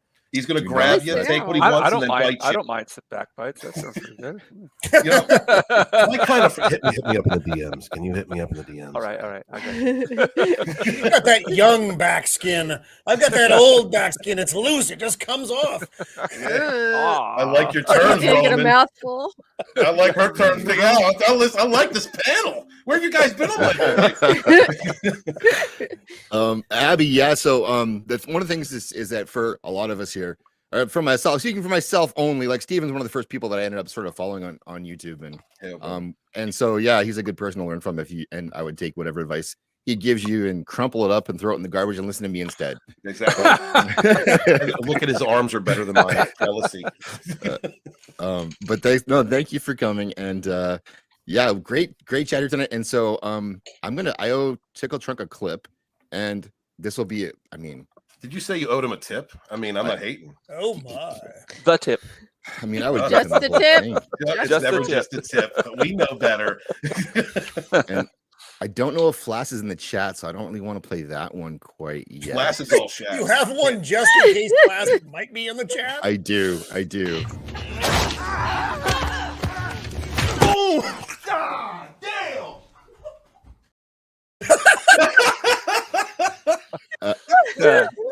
I'm gonna play that one again because I just love it, and it's from The Last of Us 2, and it's Fat Geralt just destroying some kid standing by a garage, and it's obviously young Ripa watching it, but I don't know, I always laugh at this. Oh, God damn! Ripa. Oh, that's so good. Yeah, I love her. Magic Mags is here as well. Hello, Mags. Mags. Thank you for stopping in. Mags. And she has dropped a $10 super sticker. So let me get her up on the screen here. Here she is. Thank you so much, Mags. Mags is another awesome person and supporter. And she's been on the show a number of times, and I will guilt her into coming back at some point someday. She has her own show, though. In the meantime, on Thursday, she's playing through Final Fantasy VI, and she has stolen Walton's Ride or Die with Mr. Tickle Trunk, who is her co-host over there. Oh. We can share him, all right? You get the front, I'll get the back. It's okay. Cool, Mags. We're on the same team. I mean, I'll hold the camera, Walton. I'll hold the camera. Yes. I'll hold the donut. Well, Beth and I have that reserved. All right, you're going to be our, oiled cameraman with very over emotional fifis. That's what we need. You in the corner crying and masturbating at the same time. Can I be a stunt double? Here's Make Great Lube. Welcome. All right. Actually, Jinja, if you showed up there, people are going to say, why is Nerdrotic here and why does he look so young? Gary's actually going to be hiding under the bed. So it's going to be Well, thank you so much, Megs. And I'm going to play a clip for you and Squeaka, who is unfortunately gone for the night. But this is also in case Flass is in the chat. Enough. I am Gandalf, and Gandalf means me. Gandalf? Not the wandering wizard, per se. Just Yeah. sick. I love that at the end. Yeah. I used to watch that Actually- every Thanksgiving, man. I missed that when I was a kid. You got taste. Don That's looks why. a bit more like Bilbo. And of course, and then you have Gator, who looks like Art Garfunkel. So that's your. If you need to put that a mental image in your head, put that in your head. Dig it. Dig that. Yeah. And like Hail Flaccid, nothing but Shaft. Hail, brother. Oh yeah, he loves the Shaft. And Who doesn't? so yes, thank you, Hello Lord, for putting Mags' channel in the chat. So go sub to her. 8:30 Central, 9:30 Eastern tomorrow. Her and Tickle Trunk are playing Final Fantasy VI, and I believe it's both of their favorite game. So That's there he awesome. is. I called him. He summoned you, you freaking hunk. Summoned it. I'm Brad still Cohen. yeah. Thank you, Brad Cohen. Sharing is caring. That's why double penetration exists. Oh yeah. Hey, you have to $500 look at the million. money though. Like it spells something. Oh. Oh, my. What's that? Look at the amount of money. It says a Oh, $5.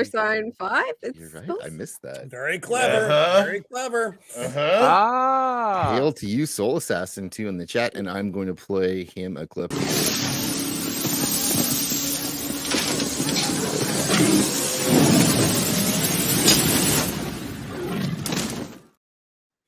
That's some beast shit. Based.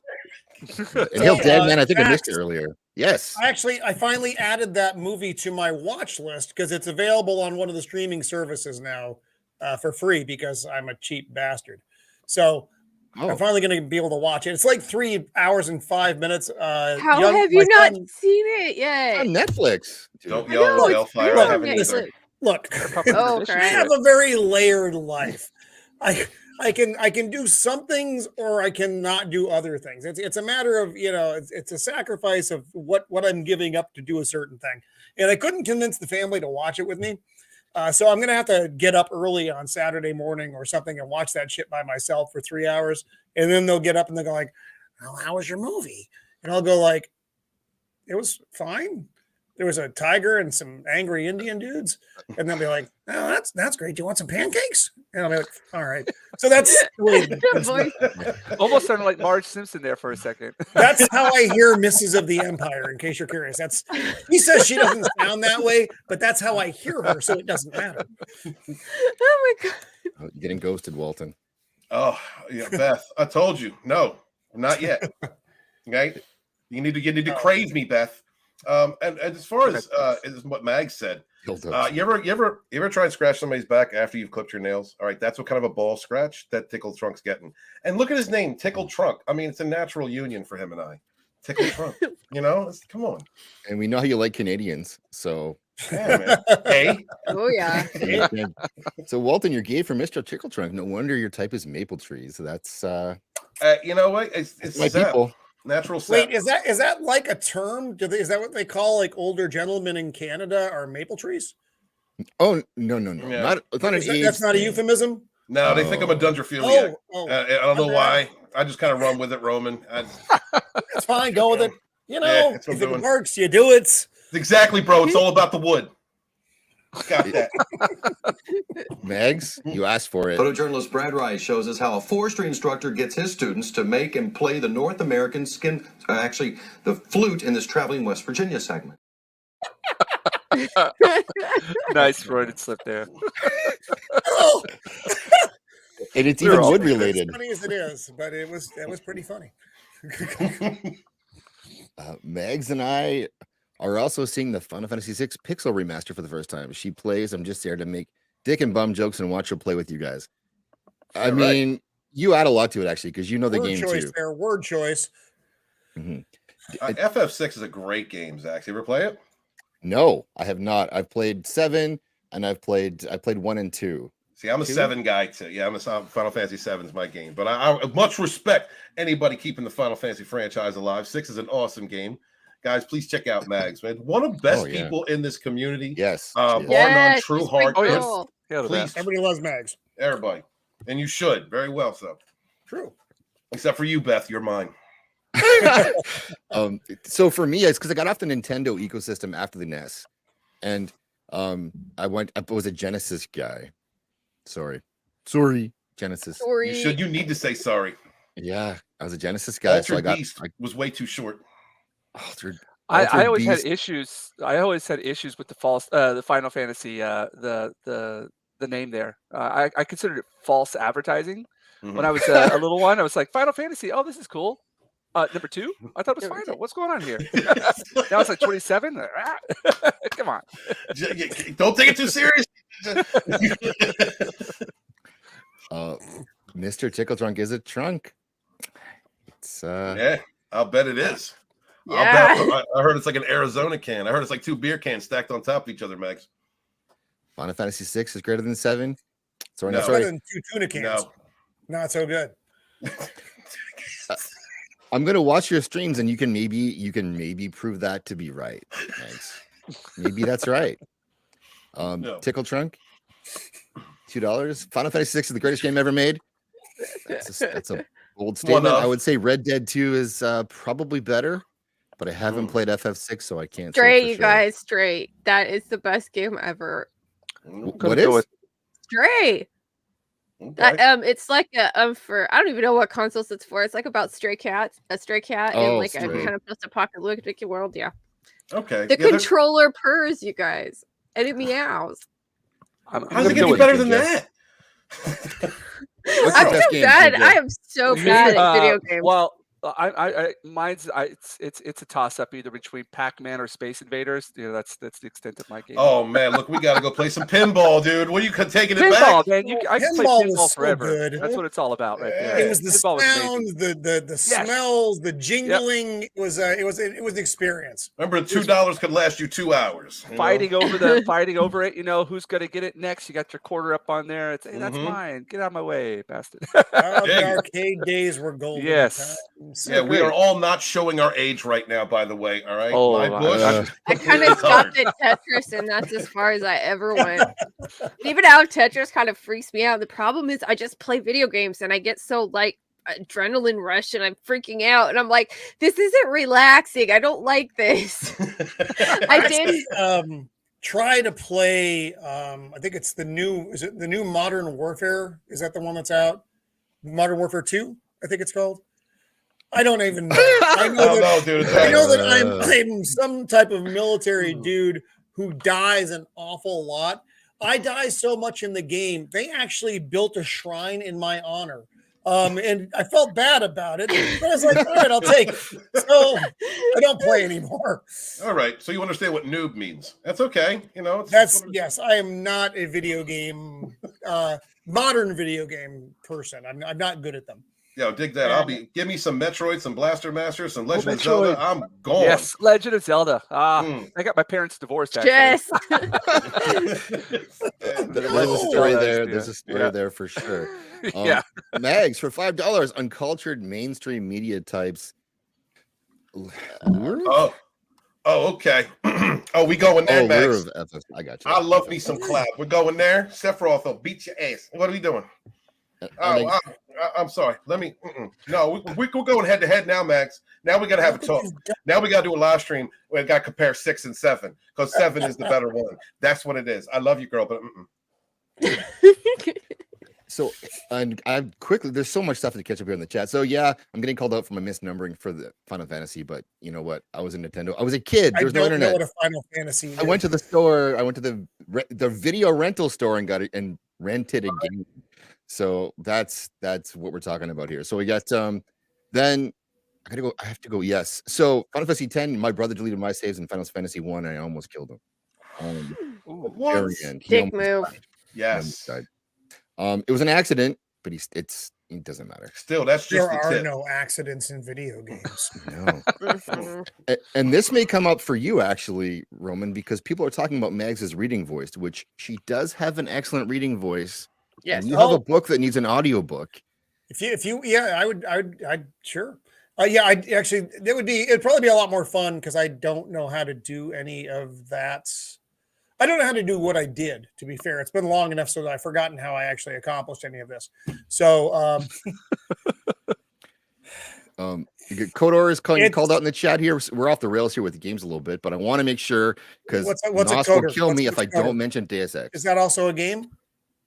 Oh my God, Roman! If I had an ejection button here, I know. I think that was the game. Those Oh my certain pop goodness. culture references. Oh, Knights of the Old Republic is Kodor, and then Deus Ex Why is don't you just call it also. Knights of the Old Republic? I don't know if Yeah, Quarter actually exactly. takes a lot less time. It takes a little less time. It's probably the best Star Wars. Yeah. I You know- don't know what that is. I mean, I'm aware. I've heard of the game. I wasn't aware there was an acronym for the game. Mortal It's not my fault. Kombat. It's not my fault. It's not. He assumed that you had all those figurines behind you. He assumed you were the Dalai Lama of nerddom. There's no Star Wars back here. This is all Marvel. It's all green and screen. DC. It's all green screen, guys. It's all green screen. It's all green screen. And congratulations on being mediocre and hitting 500 What's up, subs tonight. Hell. Floral, Awesome, Oh. Floral. Good job, Go Floral. Floral. congratulations, dude. Dude, You absolutely. deserve more than that. Actually, and yeah, I'd love you will to get hear there. Mags read this. Yep. See, I'm telling I you. could read it as Mrs. of the Empire, but it wouldn't have the same impact. His name was Michael. And It's Mags for me, and $5 his is going to name's fight Sparky Walton. Wolf. Let's do it. Come on. I'm gonna bring my spaghetti arms with me. Great. Come I on. wouldn't. I Oh, wouldn't no. fight Max right now. I just saw on Twitter she's been throwing axes as of late. I'd watch out there. I saw that. They're sandwiches, not axes. No, Mags, you're wrong. You're Oh wrong. my! And winning the escape room. So, Do yeah. the sandwiches have to stick to a board, or what do they have to stick to? It's a curiosity question. I mean, Roman, Yes. don't make me eject you. It's not. What? It's not that kind of a show. It's not that. It's not that kind of a show. But I mean, there I'm is. just a man, and barely that. Ask Mrs. Eject! I'm trying! Eject! What's the canopy? I'm having flashbacks to premature ejection. This is asking questions. I don't know who the fuck Beetlejuice is. Suddenly I'm gone. You threw a spear tonight? Oh, That's amazing. Oh, Mags. spear. Okay, spear. all right. Oh my Hey, God.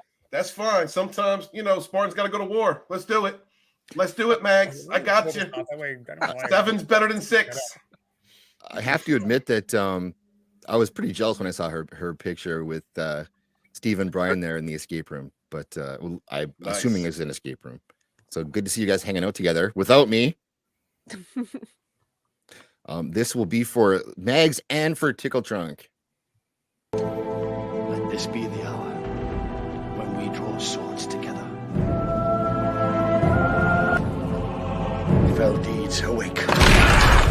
Now for wrath, now for ruin, and the red dawn. Yeah. Oh, Yeah. I'm Gimli. I'm blowing the horn. All right. That's not all. I heard that. What the fuck? No, now the horn, blowing the horn. God, you guys always make things so gay. Oh, that's your job. Just joking. It's so good, though. I will hold you, Tickle Trunk, anytime. And we have a punk waddle in the chat here now too. Hey, what's up, Punk Waddle? Awesome. Good crew of people Hey, over there. Mark. Yes. Guys, keep doing that content. You're doing great work. I do get a chance to stop by and Oh. see you. Unfortunately, it's not usually when you're streaming, but keep it up, man. Floral, you deserve 1,000. Keep rocking. It definitely it moved. It That's a fair moved. statement. And hello, Vex Electronica. Hey, what's up, Good to Vex? see Hey, you. Vex. Hell, She's on with me tomorrow night with the Alien Show. cool. nice. Okay, so Roman, now that you've not shared your screen, let's go back to talking about. Now we're going to your music. Yeah, Okay, yeah. Let me reshare my screen. Well, Whip it out, everyone was Roman. talking. I wish I'd pulled it down earlier, but I was like, oh, and then I didn't know, and then I felt awkward, and then I was afraid Good to night, pull Copa. it, but I should have pulled it, but I didn't pull it. You're pulling hard. What are we talking about? Pulling here. Come on, pull it out. What are you doing? Pull it out. We're all pulling. Everything is pulling. There's so much pulling. Just don't push Share, rope. And yes. Let me put up Um, the damn music stuff. So this is just the YouTube page, but these are songs I've been downloading. Actually, I didn't realize that You love your YouTube Megs. had an upload limit. Really? I loaded too many videos on today, and I got to my last one, and it was like, you know what? you can stop now. So I did. It's just, and these are the studio recordings with just a single screen kind of thing. So you can listen to the music and not have to, you don't end up watching a video. You're just listening to a song. So no, that's the experience that you're getting going into it. So Dead as Dillinger is a band that we formed back in 2003. I've been doing music since I was probably 16 years old. We had a band called the Plastic Toys back in DC. And this is around the time that Dave Grohl had a band called Scream. He was the drummer for Scream. Fugazi was forming up in kind of the mid to late 80s as well. So we're all playing around the same circles in DC and Baltimore and all the shitty bars and places that you could play because we were all underage. So that's what I was doing back in the 80s. Then I joined the Navy. I didn't play music for a very long time. And then in 2003, we formed up Dead as Dillinger. And we had a bit of, we're still in the hiatus, I guess. Once the rhythm guitarist and my songwriting partner left to go be in the Northwest, we meandered along for a while. And then the drummer and I are finally getting things together again this year. And we have all the equipment now. So we're going to start recording actually this weekend once again. Oh, very cool. So it's all original stuff. I do the writing. I'm the primary songwriter. Here's my giant book of songs that I've built over the last 20 years now. Nice. Not so fast, Roman. Want to see how thick it is? Come on. Want to see your book? Oh yeah. No, it's good. Now, I think it might be tuna can thick, but it's certainly got more length. Oh yeah. So it's got girth, buddy. It'll fit. So there's probably 60 or more songs in here. Not all of which obviously came to recording fruition because you write stuff and then you decide, maybe not this one. But I keep all the works anyway, and then it's because you don't ever want to get rid of anything that you ever write, even if you think it's complete shit. Keep it, whether in whatever form it is. Keep it, put it aside because it may give you an idea for something else somewhere down the road. So that's why you do that kind of crazy stuff. Oh, definitely. Yeah. So funny thing, I mean, I can't read music. I've been playing. I play bass is my primary instrument, but it's funny. So I'll share with you the way that Roman writes a song. Let me cut in for a second and say goodnight to Mr. Tickle Trunk and thank you for coming. Good night, buddy. Good night, brother. Don't lie, you're nibbling.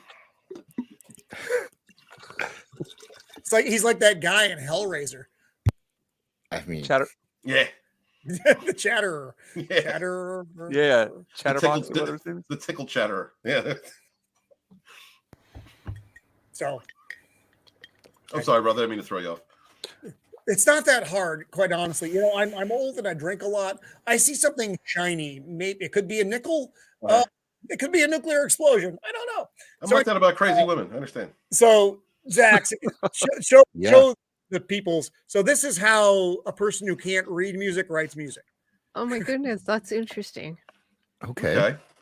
So, and the only problem when you write like that is if you don't record it, you have no idea how that is supposed to sound. Right. It's all the notes are there, but it's how did you play those notes? So that's why the age of digital recording or all that stuff made things a lot easier because you could just bang out the basic bullshit stuff in a second and then go, okay, now I can form the rest of the song around that. And I pull from a lot of different areas of my life for the music. I mean, 90% of it is me, even though you looking at the music wouldn't have any idea that that's what the songs are about. And I think probably a lot of songwriters are that way. Good night, Mags. Thank you so much for everything. Oh, good night, Mags. Thanks for popping in. And think about that flute, Mags. Love you, Mags. Yes, waking us all up. And yes, thank you. Thanks, Mags. And I will see you tomorrow on your show. So, I mean, do you want me to? I can share one of the clips if you want to play. Yeah. Yeah. Hello. 15 to 20 seconds of music. Just don't strike me. No, it's my music. I'm not going to strike you. Okay. Zach's just got monetization after forever. He's a little timid. All right. You got to cuddle his fifis a little bit. He owns it. What did I He'll be okay. I'll give you a hug later. Was it Forefathers? Actually, I posted a bunch of songs today. Hello, Paulie. Actually, Hey, Paulie. Lady B, Bro. Lady B, you're pick any title and I will play that title. Is that one a video of you guys in the band?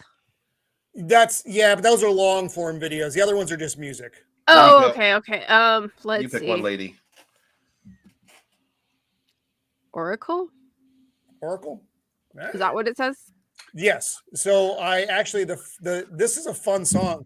The first line of this song came to me, and this happens to me a lot. And I know other musicians they have the same experience where they will get a line of music at an awkward time, and they have to like tuck that thing away. Like I was sitting at my squadron at my desk trying to release aircraft, and I had this stupid word line enter my head, and I couldn't get rid of it. And I know the feeling as a writer. And the first line of the song was dipped into the madness pool. And it just stuck there and it wouldn't go away. And so I wrote the song Oracle around that. So I don't know what volume is going to be like on this, Zach's. Okay. I don't know how much control I have over that either. As much as you want. Hear it? Should be fine. Yep. Is that okay? I can't hear it. I don't want to be like. No. I hear nothing right now. You can't hear anything? No. Well, balls. That actually makes that a lot less fun. That's all right. You gotta click the share audio. Yeah, the share Yeah, audio. let me stop sharing. Did I? Oh, Yeah, fuck stop off, sharing. Thing. Stop! You bastard! He doesn't want to stop, Roman, and neither do we. All right, We don't want you to stop. That's me getting confused as I usually. So I think I need to. Do I need to stop it, or can I add audio in the thing here? You'll have to unshare it and then click the Unshare and come back. So welcome to Boomer YouTube. We're all good, Roman. Stop sharing. Presents. Share screen. Roman is the songbird of our generation, says Nas. Share. His innocence turns me on a little bit, to be honest with you. Where does it do the audio? Where's share tab Yeah, audio? There you go. That's the one.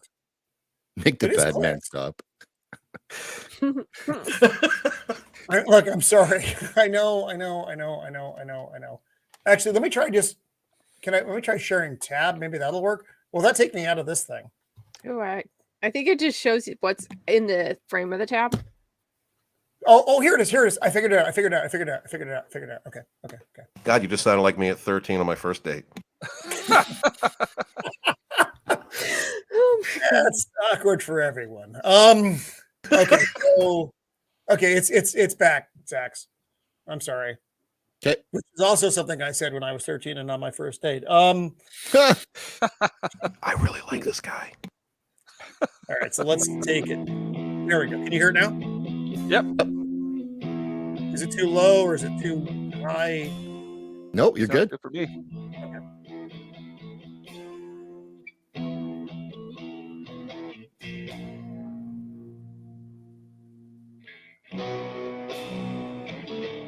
It takes a second, man.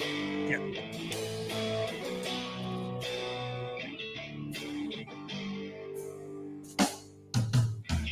Into the madness pool, lost myself in thoughts of you. Never thought that this would go so far. 3 hours down and 3 to go, fell into the crimson snow. But my hands reaching for your snow. We'll go just through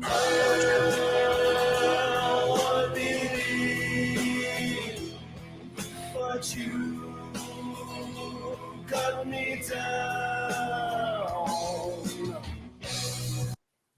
So anyway, that's pretty cool. Cool, man. Yeah, that's awesome. Very nice. So the song is about a modern prophet and how that could so easily be mistaken for just an insane person.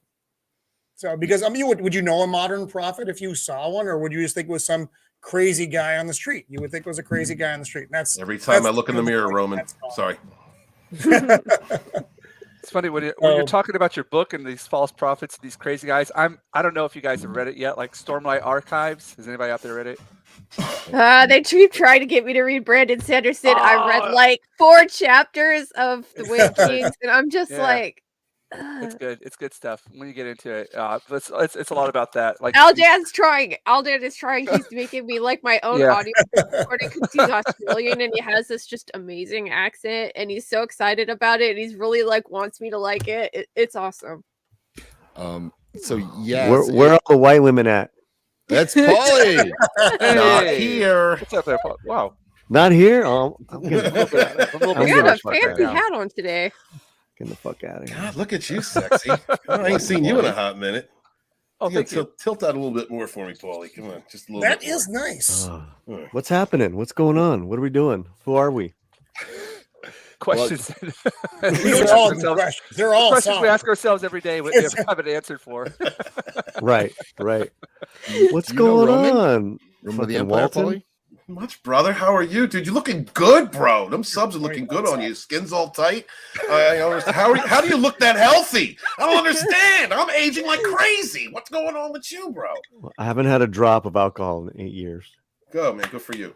That God bless and you. genetics. I got great. My parents are beautiful looking. Yeah, I only thought black people age like that. Like I don't understand. I know that's not right.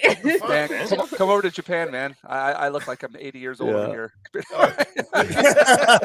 Who are these other fine gentlemen besides the lovely Lady Balefire? Hi. What's going on, mujer? ¿Qué pasó? We have Jinja Ninja. doing You know okay. Jinja? Ginger Ninja. Yeah. We've talked to you a couple of times on Twitter or something like Hey, that. Roman. Before. Yes, sir. Yes. Nice to meet you in person, I guess. Yes. Person Well, we it's can call not this. nice to see you guys. Yeah. Again. Yeah. And in the bottom, he's right on the bottom. He's Walton and he's Ladonis, and he's managed to just I'm blow a up top. a channel. Thank you in very much, Zach. 15 weeks. No, 15 minutes, sorry, not 15 weeks. Was it about a month? Beginning of January is when I really started working on it. That second week of January. It's about a month and a half. Steady work. It was grind. Every day, grinding every day. Also using other forms of social media help. Just build my TikTok. I got over. I think I hit 7,000 followers now. So that's really helping out. Grinder's doing really well for you, huh? Yeah, I'm grinding my ass off. Yeah, grinding it. Yeah, Paulie, you know how it is. I got that Latino grind. I mean, I'm really, really white, but I'm doing my best to impersonate it. Trust me. Yeah, congratulations, Paulie, dude. On 8 years? 8 years, sir. Congratulations. In August. That's It'll be impressive. August. In August. Awesome, dude. Amazing. Congratulations. And I just recommitted to like going to a meeting every day, so it's been fucking great, man. That's It's just like getting baptized again. It's just like getting back into it and just meeting all kinds of new dudes and just hanging out. Primary purpose for shit. Come on, man. Yeah, man, you're too handsome. You're too handsome. I have no choice. I know mustache game. The mustache game. Well, you're a hero leading by Oh, example. they're kind of down today. How about this? Yeah. You can talk, Paulie. I'll put Lady Balefire. No, I'd rather have. Oh Lady my gosh, Balefire. you guys! I'm feeling Picture so that. bad today. I'm sorry. I've been kind of quiet. She's in distress. It's even hotter. Keep her up there. What are you But doing? no, what are we doing on this stream, man? What we're doing is we're talking to people who've created and actually finished some kind of creation. So we have a comic book artist and in Jinja Ninja who has put out his own comic after just deciding one day to be an artist professionally during the lockdown. We've got Roman. This big. What's the status with the comic book? Can I buy it somewhere? Yeah, it's still on. It's on in demand now on Indiegogo. It's called Anti-Steam Junk Western. Can you put the link in the private chat? Sure, no problem. Badass. And I'm assuming it's still on in demand. I haven't checked it out for a while.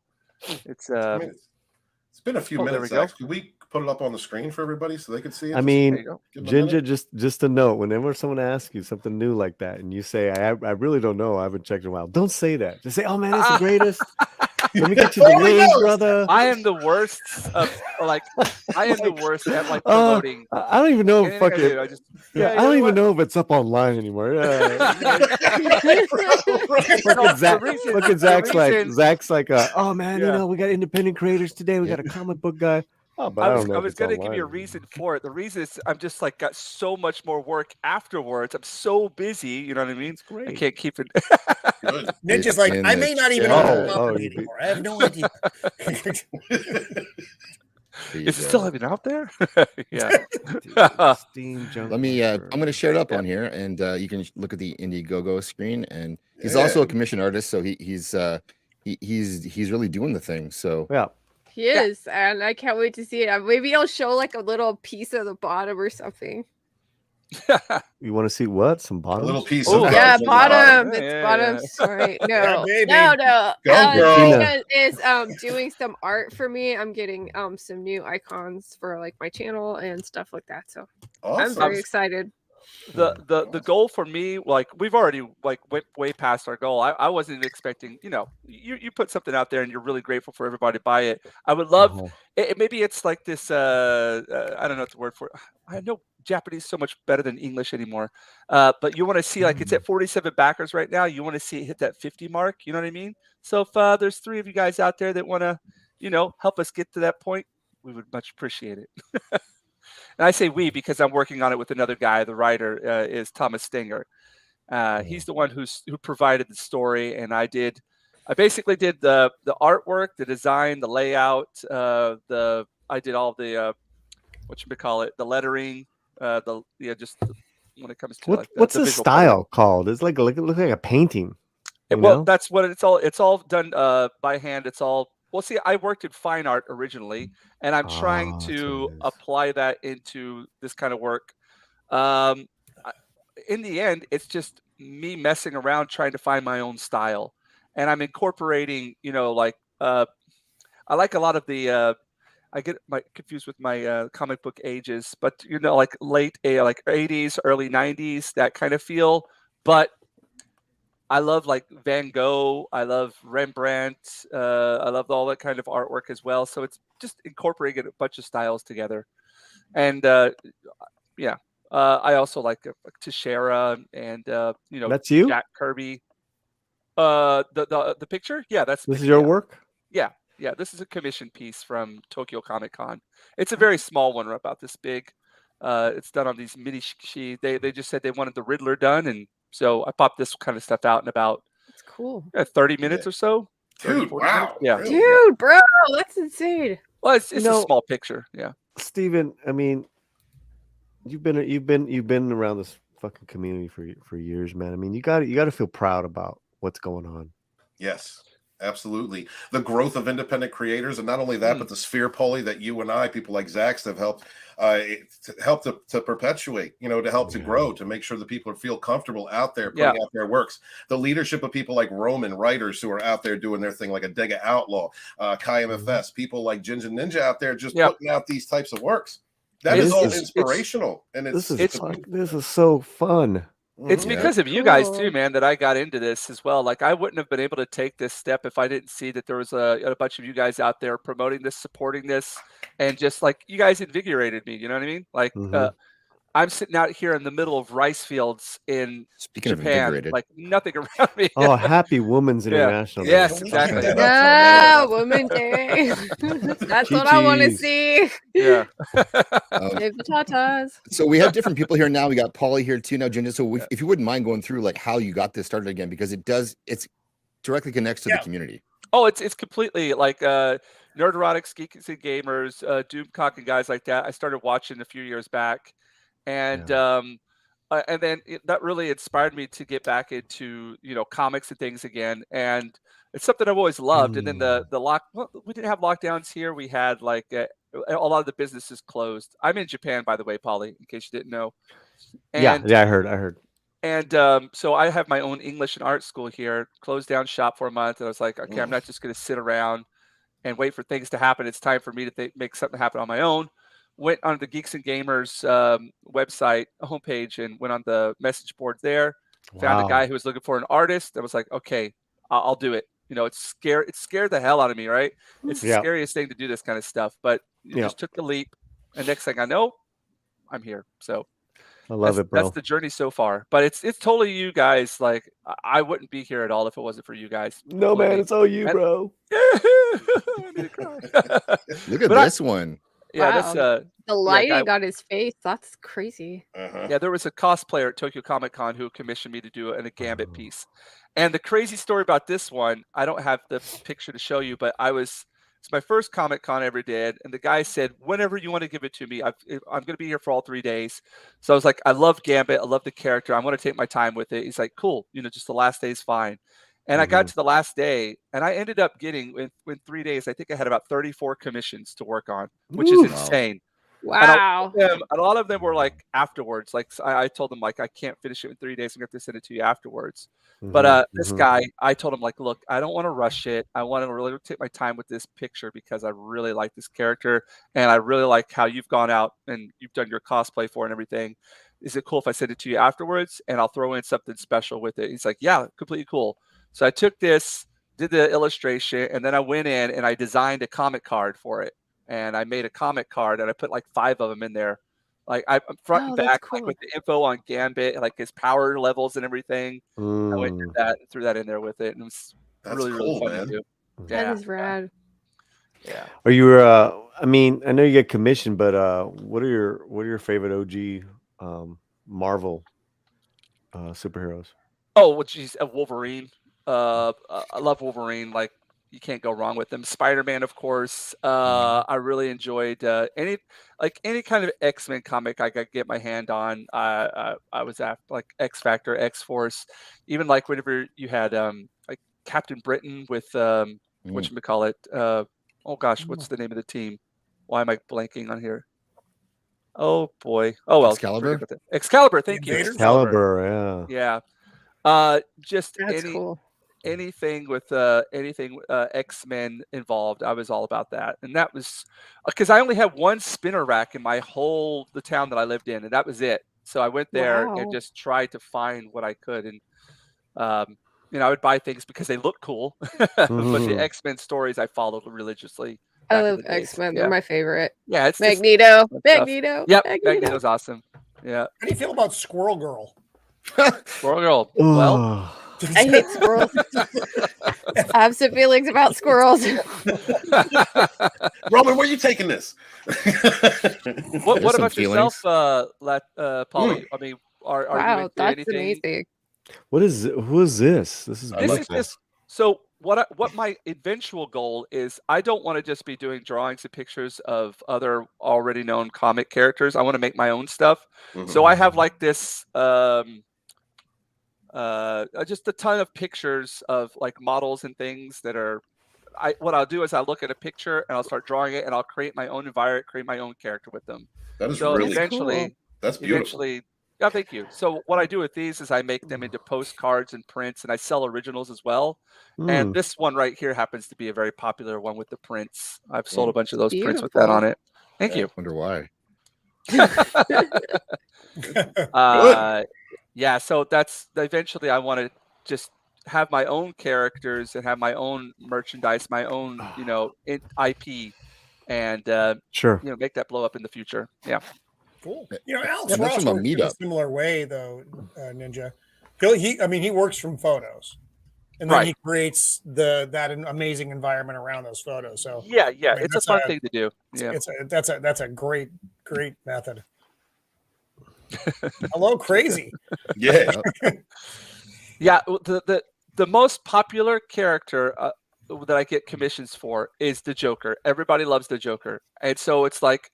At Tokyo Comic Con, I think I did like 10 versions of him. And I just got to the point where I'd drawn him so much. I was like, I'm not even going to look at, I don't copy. I don't like copying.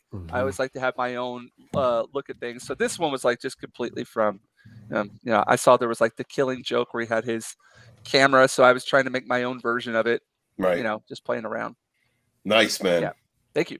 It's fun stuff. I like the exaggerated features. I mean, it works along with the Joker. Yeah. I'm worried he has periodontal disease. Jinja's link should be in the description as well for his what is it? It's Indiegogo. Indiegogo. Yep. Indiegogo. And as well as Instagram, his Twitter, his YouTube. It should all be there. Jinja, do you do shirtless pics on your Instagram? I'm just wondering. Like, you got like. You got like the titties going on. You do need. Moobs deserve love. Dudes.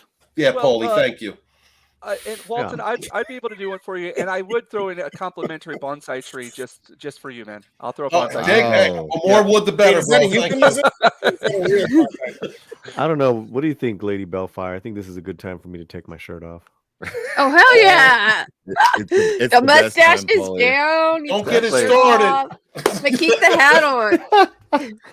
I'm just imagining a nice big old thing of chest hair right there, Paulie, that goes along with that mustache. I hope. One would hope. Even if it's not there, I'd put it there, dude. I would in a second. It flows out like a waterfall. We'll have to talk. We'll do like a Burt Reynolds, retrospective. The one with the laid back there. I see that. Yeah. I'll do we'll get like a fluffy ass pillow, right? Protecting my privates, and then boom, laying down on the side. Yeah. Did you have a Actually, if you could be laying on Zach's, no, right? Yeah. No. I don't trust Paulie on top. No He's other flipping guy out. shit. No. Trust me. Sorry, Roman. You're talking to the wrong guy. No, I don't play that, bro. we got, but I want to say too that he's this is his comic, and he's got a it's a variant cover too on the to the right of the same book, and it's all his art. Nice, very different styles. So nice. Yes. Congratulations, man. Thank you, sir. Thank you. That is an and achievement. it's no easy feat at all. Like I am first comic I've ever worked on, and I completely understand now like the difficulties that goes into doing something like this, and I admire anybody out there who can actually start. I mean, and a book as well. Roman. It's a lot of work. It's a lot of work. My novella's been done, and the artwork has been done. It's just like, but what I want to do is have I got it. I got the these self-publishing. Paulie, I didn't know you were doing. I didn't know that either. Man. I have it. I don't hear about this. You're on the right stream. I have I have the print-on-demand publishing people that I want. Nice. Because basically, they'll for a certain level that you pay. Yep. They'll create so many, already made books for you. Right. Then like it's tier, but that's what I want, because I want to be able to get all the members of the Slant the first copies. Beautiful. It's a novella. But it's part of like a lot of stories. Good. No, it's But is accomplishment, it a Paulie. telenovela? No, it's not a telenovela. But it could be. I don't know what we're talking about. It's pretty deep. It's pretty cool. But the guy who I was working with was this, the spacing of the book, the layout, the photos. And this guy did everything he did everything except for write. Wow. He's in the community. He's really talented as well. What's his name? What's that? What's his name? James Esparza. Oh, okay. And what's familiar. his other? What does he go by? Tape. Let me look at my Discord. That's incredible, Paulie. Congratulations, man. That's an achievement. You're gonna like it. You're gonna like it. And I haven't even talked about it. Tape Damage. That's his Tape Damage. Oh, I like him already. He's got damage in his name. He's doing a lot of shit. But me, I like to make it a big thing. So I'm actually gonna have a couple of actor friends read the book live. Cool. And so we'll do a live book party. That is very cool. That's nice. It's just work, like you said, Jinja. Yeah. It's is it called? Well, I'm just looking at his Twitter right now. World Without End. Is this something? That's his new one. That's his. Okay, shit. cool. That's all right. Awesome. Nice. I love seeing. There's so many amazing creators out there, man. Yeah. It's awesome. Here, let me. You know what? I'll give you guys. Well, Yeah, let me know what you when you're got. ready. I'll share one image of. Please do. From the book. Whenever you're ready. Yeah. Oh, That yeah, I last would love image to is see like it. me escaping a relationship. Who drew that? Yeah. I think that I feel that. had a little PTSD from that image. So I'm sorry, I Walton, we forgot. need you and Scott on my stream, bro. Oh, I'd love to come on there, man. Thank you for the invite. I haven't seen you in a hot minute. It's been Scott's a little rash though. He doesn't give back kisses now, Paulie. They're back bites. You got to watch out for him. Just say, I know that's not how you roll. I'm just giving you a warning. It grabs you out of nowhere. You know, it's gonna be a wow. Just letting you know. Thank you. Yeah. I'm looking out for my brother. I'm looking out for a brother. That's all I'm saying. All right. Every time I'm on a Zach stream, it's like some gaities going on. That's exactly what's happening. Yeah, What's going on? Why is Sounds that? like a mist. It's a miss, Roman. Yeah. I'm dropping a link in the chat here. This is for B.A. Turner. He's this is his Indiegogo. He's working on some gargoyle art. We've got another creator here. So like this is so, and Roman, we'll get back to your stuff too. But I mean, we got published authors, artists, musician, cool. The whole deal here tonight. So this is kind of what I wanted to put together was people who've put stuff out there that we talk about. We want indie creators, we want independent content, different stuff, and these are all people who are doing it. I mean, honestly, I got some great images, man. So James did the AI art, which is a trip within itself, but I'm good with it. I'm just trying to decide what. Oh, okay, this is good. Yes. Yeah. Can you say that again, even more quiet? No. Come on, buddy. Jesus Christ. This is BA's his Indiegogo here, Vigilantes Creed. Nice. Yeah. Oh, is he in the? Is that Roman? Is there someone on the panel here? No, he's in the chat actually. Yeah, it's very cool. Yeah. What you got, Paulie? Guys. I'm trying to figure out how to download the shit. Hold on. Roman, do you want to go help him? Yeah. Come on, you're our ace. The delight. You're the Roman, yeah. K2J. I couldn't make the sound work. Hold on a second. If you could figure that in a marriage, you'd make a lot of money. Teaching that. Ooh. No, I figured that out. We're in just two separate parts of the house right now. That's how it works out. Oh, well, the hell! Look at the Mac Daddy up there. I can't compare to that man. He looks better than me. It makes for a tough night for sure. It does. It really does. Yeah. But I'm good. I'm good. Listen, I'm chill company. Lady knows. Who's this guy? Yeah. That. Yeah. Phantom Menace Volume of Phantom Betrayed is available in paperback. It is also available in audiobooks. Narrated by Robot Shlomo, one of the best voices out there. He used to be a narrator for Midnight's Edge After Dark. I heard that voice and I said, that man's got to do my book. Audiobook is excellent. Rob pronounced words that I did not even know how to say. I could write them, but I couldn't speak them. That's awesome.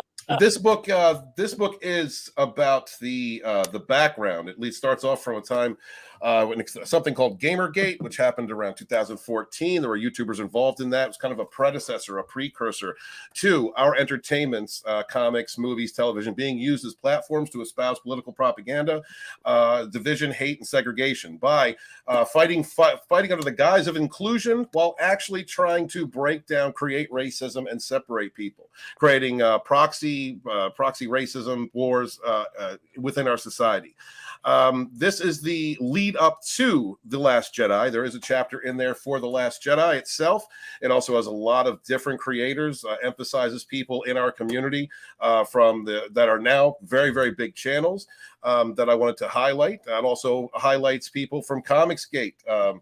Your boy Zach and Ethan Van Sciver both have their own chapter in that book, as well as Jeremy from The Quartering. It also has many of the different discussional topics that you will want to know as precursors to why there was a fan grassroots backlash called the Phantom Menace, which led to the creation of the indie sphere we exist in today. And some of that culture I am proud to have been a part of leads to people like Zach's platforming these wonderful creators on this panel right now, led to the inspiration of people putting out their own works, led to people like the Red Gaze over here, who was so upset by Star Wars and the destruction of his modern mythologies that he put out Sunsworn, a novel based on his own creations earlier in life, and now he is doing comics. Also, shout out to Bonds, power couple right here. This is what a couple can do when they work together and they get down to the grindstone and they start putting out work, people that look out for one another. That's something that this entire community was built upon. people looking out, creating lunch tables, creating channels, getting your word out, making your voice heard, being able to speak out against an opposition of Twitter mobs of far left weirdos out there who are trying to label you because they are toxic, do not deal with their own shit, and they project their ills onto others, as well as trying to create chaos in order to satisfy their own demons. This is also something that is done by politicians who want to keep us, we the people, separated, not united. Make sure that we all concentrate on our different races, what religion we have, where we come from. Make sure we concentrate on things that do not matter, and not the fact that we are all human beings existing in the same world together with one with God. This is something that the elites has been fighting against unity within people internationally. And this is why I really liked putting together the Phantom Menace Volume 1, showing how many different types of people had come together to work with one another, showing exactly what the backdrop was politically, socially, in creating these divisions, in using our modern mythologies, everything from games to comics to books, games, comics, books, and movies and television. And now, and I think I did a really good job with this one. There was it's very word heavy at some points. It's very information heavy, but I am going to present the Phantom Menace Volume 2. Hopefully, I'm going to have release by this summer. I apologize to those of my backers who have been waiting. It has been too long, but I wanted to make sure that this book was done correctly. This book is going to be about the Phantom Menace itself. People from all over our indie sphere, people who also didn't consider themselves Phantom Menace. I'm going to have people in there like there's chapters about Mark with a C. There's going to be chapters in there about World Class Bullshitters, the home of the Phantom Menace.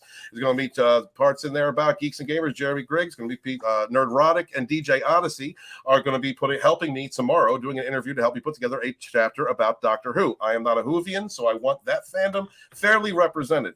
Also have chapters that were done with me by Vinny Art about independent comics. That chapter done with Abu Nas. Gladly kind of interviewed him. Can't wait to present that to you from the perspective of a black fan of Star Wars who may not have grown up in the same way that we that the way that the fandom is presented to be. These white 30-year-old, 40-year-old racist, sexist people living in their mother's basement who are afraid of women and afraid of black people, and that is not the case. People like Mark with a C, people like Abu Nas, people like Paulie, they defy those narratives. And I want to show exactly how many different types of people exist in our indie sphere, what the Phantom Menace was built on. We were a backlash, much like the Gamergate backlash, to people who are trying to create division and hate amongst us, amongst other groups, simply for profit, to create profit. Destroying our modern myths, destroying things that we had the ability to come around a water cooler and talk about, come together. Didn't matter what color you were, didn't matter where you came from, didn't matter what inflection you had. We could all come together and talk about things that we love. We could talk about Superman. We could talk about Wolverine. We could talk about Luke Skywalker, whatever it was. These are things that bring people together, that cross the boundaries of differences and create unity amongst fans. The true crime in this is people with extremist ideologies, or those simply wanting to aggravate others because of their own toxicity, using these myths, using these water cooler discussions, using these things that gave some of us inspiration, which may have been to be a better person, be a better parent, have an escape from the real world, and using them to create division and hate. So I'm really looking forward to presenting this to you. I've been working hard on it. I'm about to send out chapters next week to Vinny Art and Abu Nas. I'm almost completed with those chapters for their review. I'm also looking forward to getting a little bit of more content from Lord Doomcock. He's also doing a chapter about Star Trek, about Kurtzman Trek, and I'm looking forward to finish editing the Phantom Collective, talking with Itep Kukui, and I already talked with Flipped Out and Rookie Critic. They're going to be get their okays on what they gave me. I really wanted this to be a community project, and I also want to state that you did not have to ever carry the Phantom Menace banner for you to be included in this grassroots backlash. There's a lot of good people out there that never did. Lethal Lightning, Hail the Full Aussie. There's a lot of Hail Mauler. There's a lot of people out there, a lot of crews that never adopted that hashtag, that have done so much to bring to light just how much people do love these lores and these myths, and calling out the bullshit garbage that they have been used or appropriated and misused for. It's so really, this book is the Phantom Menace Volume 2, Rise of the Rebellion, but it's about more than just the group or the hashtag or people that supported the Phantom Menace.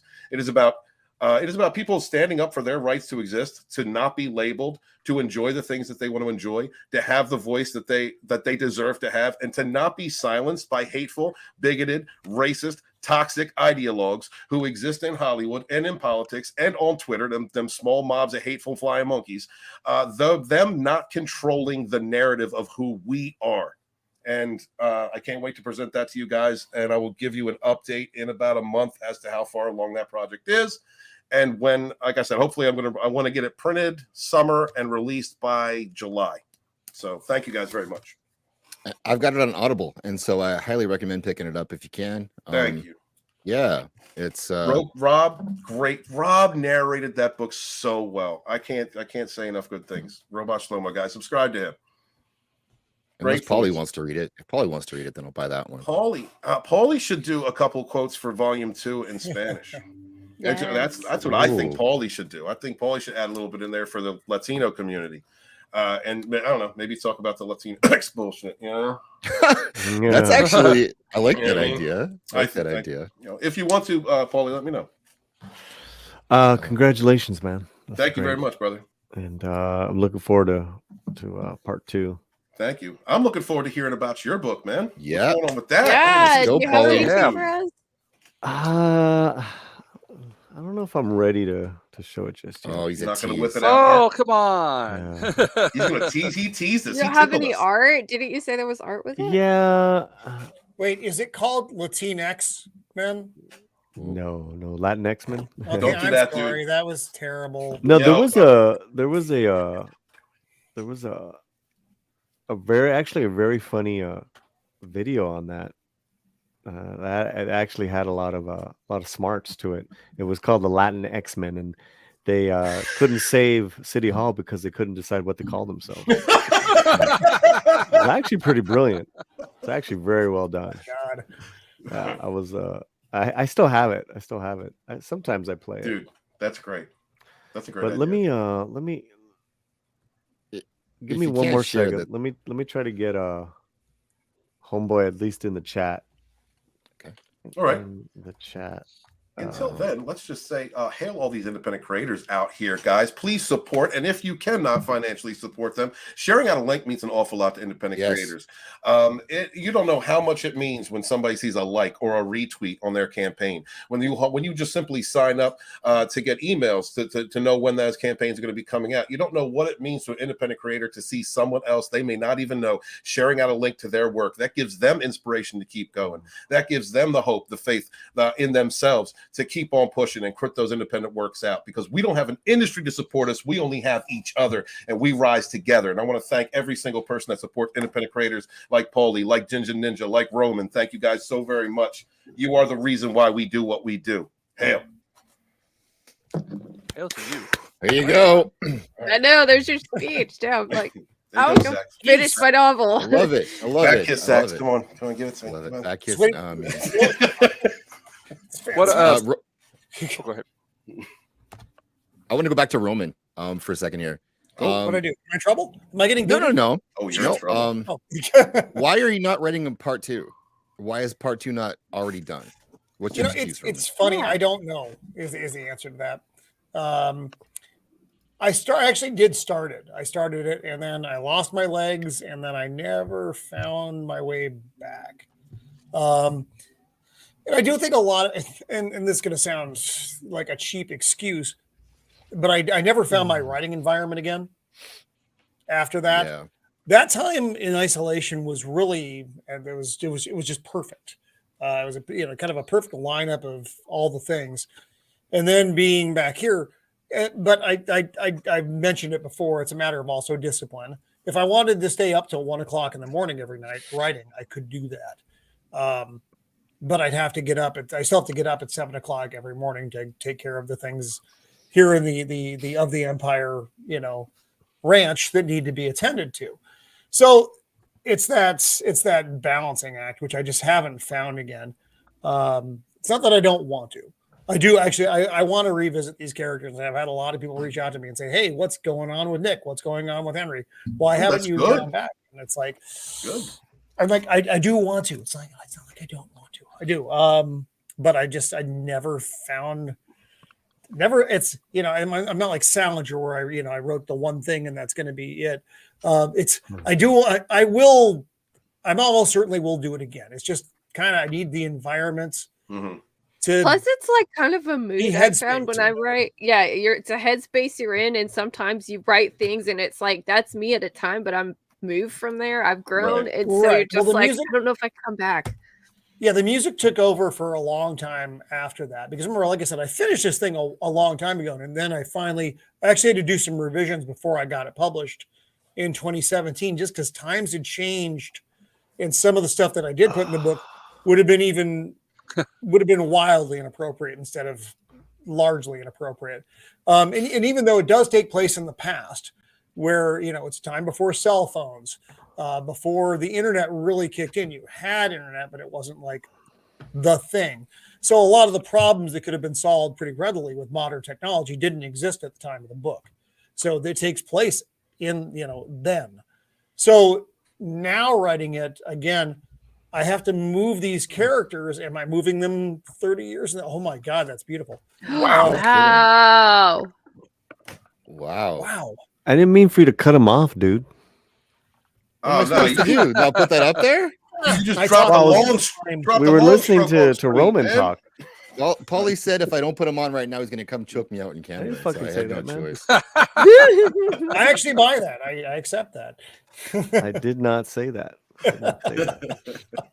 I don't want to be rude and cut Roman off. No, Roman King. I want to hear more from Roman. So Roman talks all the time. Oh no, Roman don't talk enough. Roman don't think highly enough of himself. Your characters are good. Yeah, your characters are so awesome. People are reaching out to you years later and saying, "What's going on?" That's a beautiful thing, man. My artist is in the chat. James Aspire. Oh, right on. Everyone give him some love. Nice. Hey, James, nice. That is beautiful work. Yes, it is. Incredible stuff. I was captivated by that. The beauty of that art. That was the genre is it's a fantasy urban drama. Mm-hmm. For lack of better words, and I was always like, well, I was writing all these stories for like the last 20 years. I was like, well, it's Aztec folklore meets Lord of the Rings. That's how I always did. Dude, nice. And then Homeboy came around and he's like, oh, listen, I did some research talking about James. He like really did an amazing job on this. And to the artwork, to the book cover. So if you'd like, we can share it. And let's do it. That first image you saw is actually one of in this particular story. He is only talked about, but he has his own novels as well. Nice. And he's half Toltec, half Aztec, and that's why he's got a stone on his left side. You can see the beginnings of his stone arm. Mm-hmm. That were gifted to him by the Aztec underworld king and queen after he successfully saved the day, so to speak. But he's the granddaddy. He's the hero. He's an ancient one. Uh-huh. And then so his name's Bravo. But the main character is the gentleman with the dreads, and his name is Charleston, and that's what this particular book is called. Is They Call Me Charleston. Mm-hmm. And everyone's got these different set of powers, and he's a healer. So one of the things he can do is he can heal people without touching them. He just has to be near them. Oh wow! Cool. That's cool. And it's a catch-22 because when he works, when he does his divine work, he attracts the enemies. Okay. Okay. All right, gotcha. I like that. To throw his scent off, he's homeless. Wow. That's why he looks like this. That is very cool, man. Wow. Interesting. Our worlds could interact nicely. Oh yeah. Oh cool. Yeah.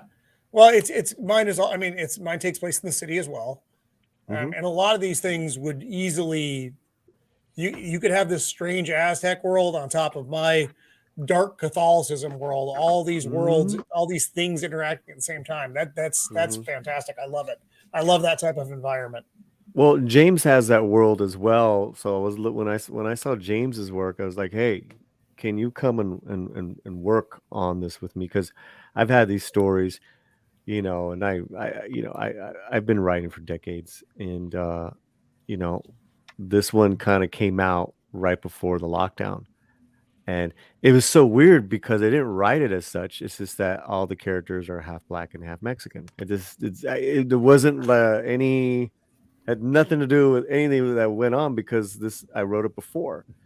You know, it was just about these particular people that, you know, that we're dealing with in the Southwest. So that being said, another primary purpose of Charleston is to shepherd the next potentials to Bravo's land, because Bravo has set up a school that kind of like teaches you know, the new potentials, you know, how to deal with their powers, because if you don't deal with them, you know, you can go crazy and you can kill yourself. That's great, man. That's good mythos. I love it. Yeah. I worked hard on it, man. And so here's our there's a big twist in the story. Obviously, I'm not going to tell you, but oh, where is she? There she is. That's Lala, and Lala is short for Citlali, and that's one of my favorite words in Nahuatl. And she, you know, okay. There's different types of like I said, in this world, people just have different powers. She's in that breed of where she's a composer. She can compose things with her mind. Sunsets. She can, you know, mathematical equations to kind of like, you know, mess with time, mess with worlds. It's really she can project those things. No, she can change those things. She can change our reality. Like, you know, yeah. So she's very powerful. Nice. I don't want to give. So, Paulie, do the old gods come into this at all? Yeah. It is a Catholic. It is a Catholic world God, right? But he's only mentioned. So think of, and it is a mix of Aztec and Toltec deities. Nice. So nice, dude. I love that. I love it. I love it. I love it. Yeah. So here's the book cover that James created. This is exclusive, Zax. Yeah. We got 41 people watching right now. Like button. Oh, okay. Please. Let me see. I'm gonna take this off because what James was able to do with his research is like, this is our book cover. And I was like, oh shit, this is dope. This is it. This is, you know, they call me Charleston. And even though it's not Charleston, you know, that's everything in this story, you know. That's beautiful. Dude, he's come. Cool. Love it. I love it. I love it. Yes. He's come to protect her. And that's their ancient lands where they're from. And there's nothing Mary Sue or anything about, and then none of that shit. You know, there's a lot of loss in this story. And Paulie, what city is this taking place in? This city in what's taking place during this story is South Central. Okay, got it. Watts. I understand. But there's two timelines going on where he's talking about what he just accomplished as he's traveling outbound on a bus to Yuma, to Arizona. So as he's leaving, Charleston's recollecting on the last 2 weeks, and you get her and her story. but again, yeah, man, we're really excited. I am looking forward to this. This sounds fantastic. And forever now just refers to this universe I've created, and there's many different people inhabit it. I've broken it down to where everyone's a cousin, everyone's related. They're just either on the dark side of things or on the light side of things. The light side of things, there's no hierarchy. On the dark side, there is. Of course, sense. Right? It makes sense. Yeah. Yeah. So no, man, and like I've really had a great time with it. Paulie, have you had James on before? James? No. Yeah. No. Okay. Who's James? Your artist. Oh, James. Yeah. Yeah. Paulie, really? I'm like, who the fuck is James? Really? My name is James as well. Like, it's all like True. Yeah. So I'm already writing the second. So this is actually the newest story in many old stories that I've been writing in this world. I mean, but I'm continuing this one because I think I've tuned into something that the greatest healers, the greatest people that can do heroic things can't be super heroic to our naked eyes. So in this case, someone who's homeless. In this new one, it's someone who's going to be a vegetable. Oh, okay. Oh, wow, dude. That's interesting. And then they're related. Everyone's related. So it's really cool, man. And there's like, I deal with music, I deal with time jumping. So this new shit that I'm writing, I'm really excited because, it's very personal. All of it's very personal. As you guys are artists, you guys know. Hey, what's up, Brian? Holy crap. I'm thinking, you know what? So we were supposed to get this out on Christmas, and then Christmas happened, budgets didn't happen. I didn't, and I just didn't want to rush it. So I'm thinking Cinco de Mayo. I'm thinking that week. There you go. Really? That's Nice. good. Cinco de Mayo. This shit's been ready, and it's mainly in English. There is some Spanish thrown here and there, and some Nahuatl words thrown here and there. But I think you guys are gonna fall in love with Charleston. He is just such a badass dude, and so real. And just You've been sitting on this, Paulie. I'm looking forward. I've been sitting on this for years. Yeah. Well, because the channel took over. Was not intending for the channel to be like this place now where Latino creators can come and we can talk to all these different filmmakers and actors. I was in the chats with fucking John Talk and Gary. Right. I had no intention, and then let me just take this off. So yeah, like the slant is really come along, but it's like I write and create every day. So you guys know we're writers write, artists art. Yep. Dang, I need to get everyday grind. That's beautiful. It is. That's absolutely beautiful. Yeah, man. And hoes ho. I've been hoeing. I planted my spring garden, or at least got the end of the winter. That kind of hoeing. Nice. That kind of hoeing. Not bad. Yeah, I'm a hoey ho. Are you taking care of your cocks? She's such a smart gal. Yes, my cocks are doing very well. Well, I don't have any cocks, but yeah, they're not cocks. Yeah. Oh, they're not. Oh, I'm sorry. I thought you had a big black cock. I thought there was two had cocks in your ass. Oh, I do. Just kidding.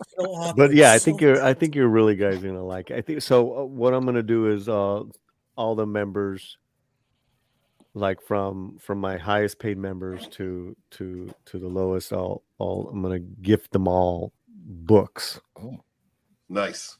Yeah, because cool. that's like it's like the least I can do, and then we'll sell it. But like how much you guys? 20. You got the artwork. You got 20 pages. How much you think I should sell it for?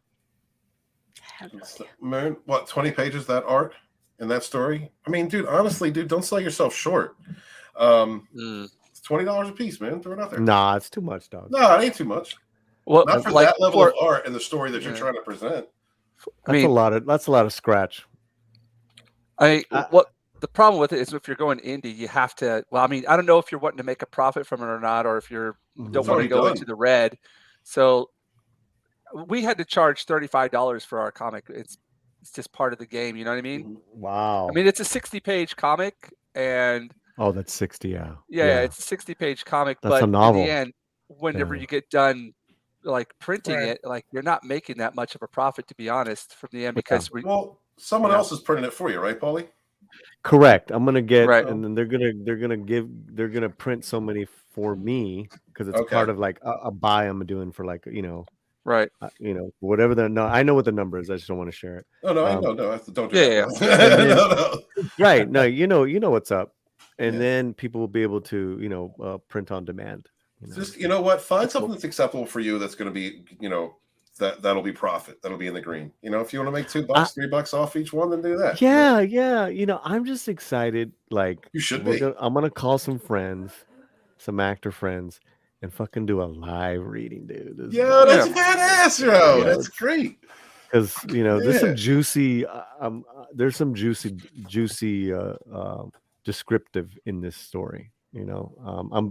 I can be fairly poetic, so we have a good time, man. And I'm gonna share it with you guys too.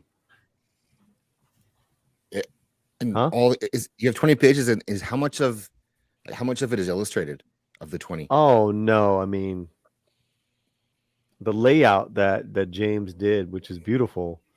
It's like I don't even know how to describe it. James, is James still in there? Is it like portions of the page? Yes. Like okay. It's like it's really pretty. It's really pretty. And I'm such a perfectionist on this stuff, so I keep it's not that I keep rewriting, I just keep revising, tweaking it. Yeah. I'm like, oh no, right. no, that's you gotta leave it alone at some point. You gotta put it down and don't touch it again, man. No, you're right. Yeah, you're right. You're right. Just keep tweaking it, because Lady Balefire was saying earlier. Why are you looking at me? Keep tweaking or keep twerking? Either or. Tweaking. I tweak. I'm a twerker. I'm not a twerker. You're not a twerker, but you're a tweaker. I live in the 909. You want to? What am I tease us, Paulie? What do you want me to tease? The layout? I think they're talking James about is taking listening. off your shirt again. He's listening. Oh, he's listening in. Uh-oh. James is letting you know, Paulie. It's a very pretty layout. Very simple. Very, very accessible to the reader. The layout with the photos, but the photos, like Jinja was saying, it's like maybe it's a quarter of the page. Right. Yeah. Real, like what you saw. They're not going to be full pages. I don't want that. Maybe like we can do those as like separate little postcards, because they're so badass. Yeah, that'd be a cool idea. It's something that you could even put in there with the sale as well, like as a perk. That might be a good idea, James. That'd be a good extra. Yeah. James says it looks like a book. Yeah, James made it look like a fucking book, man. Beautiful. He just killed it, man. He killed it, and that's it. That's really it. That's really it, man. Do you have any plans on how long this is going to be continuing, story-wise or book-wise, or is it just going to be a one-off? Or no, it's definitely not a one-off. Right. There's so many. It'll just keep going, because there's so many everyone's interconnected in this. Yep. So I understand that. Like Charleston at one point talks about being a roadie for a band circa 1919. Mm-hmm. Like time doesn't mean anything, right? And so then I have a story just about the band, right? Because when this band plays together, they can actually create, vibrant sound, even fucking laser blast coming out of their guitars and accordions. That's interesting. To save the world. What's up, babe? Oh, want me to go? Okay, I gotta go. Uh-oh. She just Thank Thank you for Thanks, letting us have Paulie. him for a while. Hey, excited to you, see this yeah. again. I'm on board. Yeah, man. I can't wait to see this thing. It was really nice meeting you guys, Roman and Jinja. Same here. Sorry, I got to split. Zax, thanks for letting me on. Yeah, thanks for coming on and sharing with us. And you and Roman have a natural crossover thing going here with your style. So Your style, yeah, that's Good luck. Twitter. Yeah. Hit me up on Twitter, man. Best of luck to you, man. Take care, brother. thank you, Paulie. Chat. Thank you. Steven, Congratulations, man. lady. Take care. Go subscribe to Paulie if you're not. You Yes. probably are. Thanks, Zach. Peace. And thank you, James. Just like talking about, that book, Zach, like you and I, we've seen this, the growth of everything around us, all these different channels, different personalities, different people, lunch tables. Yeah, we saw Paulie come up, and grow into what he is. And it's a beautiful thing to behold. It really is. And then blow up too. Yeah. So, Well, I mean, you got more girth than I do still, Zach, all right? I think for a lot of people, You got more channel girth than I got, okay? for a lot of people, like you guys have replaced what Hollywood wasn't able to provide anymore, and that was quality entertainment. So, and once you go away from that for a while, you don't go back to it. Like I find myself, I just turn on YouTube and stuff, and I don't. Every once in a while, I'll go back and watch an old classic or something that I know that is going to be quality. But for most parts, I don't even pay attention to much from what's going on modern wise. Well, it's Did you really Phantom Mania? Did you enjoy that? Of which one? Yeah, exactly. No, I haven't watched it. I haven't watched. The only thing I watched is a couple episodes of the WandaVision. I didn't watch Endgame. I watched Infinity War, and I watched 2 or 3 episodes of WandaVision, and then that crap happened to Gina, and I was like, wait, cold turkey. I'm not going to bother with it anymore. Yeah, I kind of did the same thing too, Jinja. But it's a shame because there is entertainments out there, or TV shows or movies that are good that aren't getting enough shine. Well, yeah, I mean, like anything Disney involved, though, I'm not going to pay any attention to it. Yeah, I had to stop like when the Star Wars stuff started happening. I'm like, I can't. This isn't Star Wars anymore. Yeah. Right. That's why I really appreciated Zach's opening. Wait a minute, is that Josh? That's Josh. Yeah, McDonald, right? Yeah, that's my boy stuff. Josh. This is his project he's working on, which is a TV series. He's cool. already written out and pitched, and he's in the chat right now. He said it was okay to share this stuff. So I am not emasculated by how hot these guys are at all. I'm just saying. Thanks, Josh. That John McNally one right there, like on the top, kind of gives me MVP vibes. I was thinking, yeah. How come you don't have any old white gorilla looking dudes? We're right here on the panel, Roman. Just leave it alone. We're all here. Some more handsome men. So Silverback. This lineup of guys makes me want to punch myself in the dick and talk down to it. Yeah, good right now. Thanks, Dax. Yeah, you're welcome. You're Josh, welcome. you just can't. God damn it, Josh. And so it's called Identities, and it's all scripted out already. I love the titles of some of his episodes. I know, they're awesome. How do you like your coffee? I'm not answering that question. We'll leave that one. Yeah, and if I remember correctly, the titles all link back to a story that runs through the series. So, excellent, dude. Yes, I love Josh. Josh is a cool dude. And it involves two brothers who initially are on differing sides of a terrorist organization, and then through some other events, things sort of get flipped, and it's a really cool original idea. Spies, CIA. Josh, what else did you want? Are the manuscripts completed for it? That's a good question. I think he just has outlines for it. Asking you, Josh. Okay. Yeah, Josh. Yeah, let's know what's up, man. You're a fellow creator. Where you at? Why aren't you up here? This is awesome. I wanted him on, but he's busy, so I tried. Josh is always welcome. All right, we understand. You give back bites. It's okay. They're outlined. He says. Yeah, they're outlined. Yeah, they're outlines. Okay, that's what I thought. Okay. He's driving. Oh, he's driving. No excuses, Josh. Come on, Josh. Josh works crazy hours, so I get it. But also he is starting a YouTube channel as soon, very shortly. I don't want to say exactly when, but good.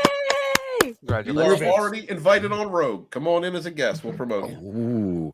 And he's awesome. He's like, and he knows this. He reviews comics. He's a writer. Worked in Hollywood. Dude's You're more got it all. talented than me. Just He's a don't good shine guy. too much, okay? Please, Josh, calm it down.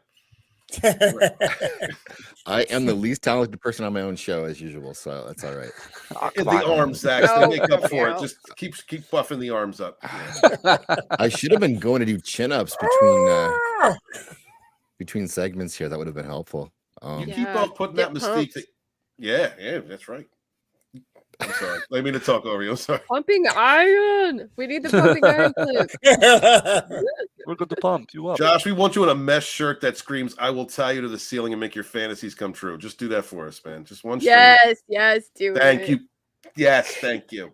Josh. Yeah. So this is and Josh is of course the star of the show. And so he should be. And he's also on, you can find him on Comic Aficionados. Oh, It's, yeah. Saturday Him and mornings. Wacky and those guys are on there as well. Eric Sullivan. Yeah, Okay. they appear on there sometime. That's a good show. It's a great show. Here we go. Yes. There's Josh. Identities is a play on two aspects: plot-driven elements from the CIA, and then character-driven public persona, family persona, and secret persona. Okay. That's good three-dimensional characters. I like that. There is mesh shirt check. Josh is going to help you out with that stuff. So All right. Josh, you the man. but Josh Let's Josh go. is mine. So You'll get just- the rouse. I want to make sure that's out there. Do that again, Lady B. I know that wasn't quite the one Squeaky does, because Squeaky has her own version of it. She's like "Row," or like that was more like it. I don't remember. Hers is magic. Yes, she's magic. But there he is, Josh. Yeah, All right, so Josh. it's been 2.5 hours, and Lady B, you have been absolutely champ. I know you are in pain currently. And Oh. so, Yeah, I'm sorry, guys. I have not been so involved in the discussion as I don't usually you do. apologize. Are you okay, sweetie? I'm okay. My pain levels are really, really high, and I'm kind of zoning out. But I really wanted to talk to Jinja Ninja because he's doing my art, Oh. and I wanted to say he's a really awesome guy to work with, and I've Thank you. enjoyed it so far. And one of my favorite things of doing when I go to Comic Cons as like a cosplayer and stuff is I like to commission artwork from the various artists that were there. And when I started racing, I got more into it, and I would see if I'd ask people, "Oh, do you like drawing cars?" And every year I would go, like, make sure I got a car drawing just because I like supporting artists. So It is That's much incredible. appreciated. Trust me, I speak on behalf of all artists. I'm sure that we all greatly appreciate that. and I love what you. Yep. I wonder if you'll show me a little bit more of it, like before we go. Will you show her some? Show her a little bit more, Ginger. Come on. That's what Just a DMs little are bit. for. Just a taste. Peek. What DMs Just are a for. chicken. No, actually, I think it's technically a cock that he drew. It's a beautiful. It's Mm. beautiful. Awesome. Thank you, Two of 'em. Ginger. Oh, thank you. There's a little bit of I put a little bit of a self. What is it? A self insert in there. With the oh boy. Like a soda can. We got you. Yeah, it looks really, really awesome, and I'm very excited. And yeah, like I said, like I was kind of thinking, hey, I kind of like the idea of comic art, but like the mucus stuff, and that's so cool. Just playing Nice. backgrounds. It's trying to combine those two worlds. It's a, his style was originally one of those kind of just led into. I mean, with the Advertising that he did with like yes, for all the yes. Moet Chandon, and he Yep. did what else did he do? I can't think right now.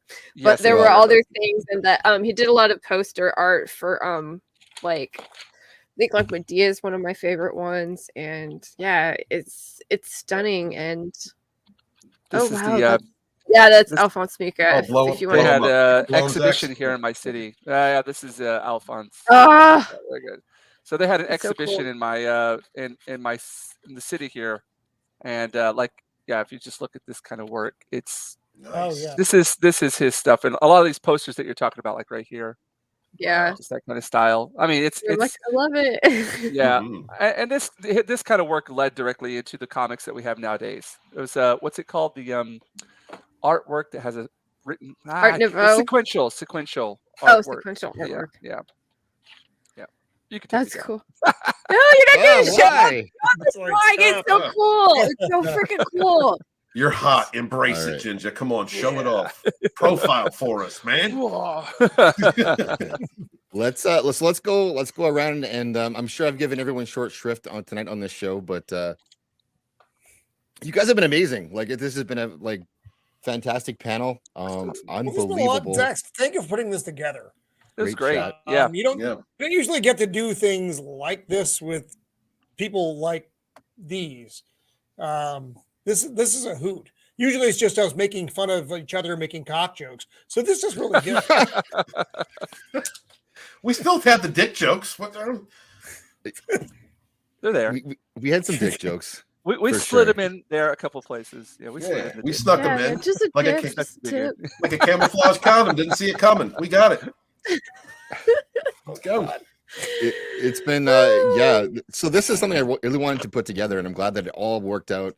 I wasn't really sure if it was going to come together or not, and one of those things you just kind of, if it's meant to be, it's meant to be, and it happened. So it was cool to show out. Like, I want to show people that, like, from beginning to end, we've talked about this idea of independent creators making their own art, and it's been talked about for years, and now we're at the point where people have actually done it. How cool is that? And Roman, you've done it a long time ago, so this is you were already Old creating cat. it, but you're back to your music again, and hopefully writing. Finally. I think That's that this is awesome. important that we talk about this so that people can see it can be done. It can be done by any of us, No, not me. I agree. but And, any of and you. the thing is, it's not. None of it's actually hard. It's just getting the Not hard. discipline to do it. Yes, exactly. You need to sit at that table with your keyboard and computer do it for an hour a day. Do it for 10 minutes a day. Just sit there and do it, though. If you never sit down at the keyboard, you're never going to do it. Wander out into your studio, your room, wherever your instrument is, play it. Write down some lyrics. Write down nonsensical lyrics. Just to write down something that might turn into something. It's those baby steps in process making that actually are the creative process. Very few people sit down and just sit at the keyboard and turn out the masterpiece immediately. That almost never happens. Or sit at the piano or pick up the guitar and write that amazing piece of music. It's all these little bits and pieces that finally come together after a very long time that give you that thing.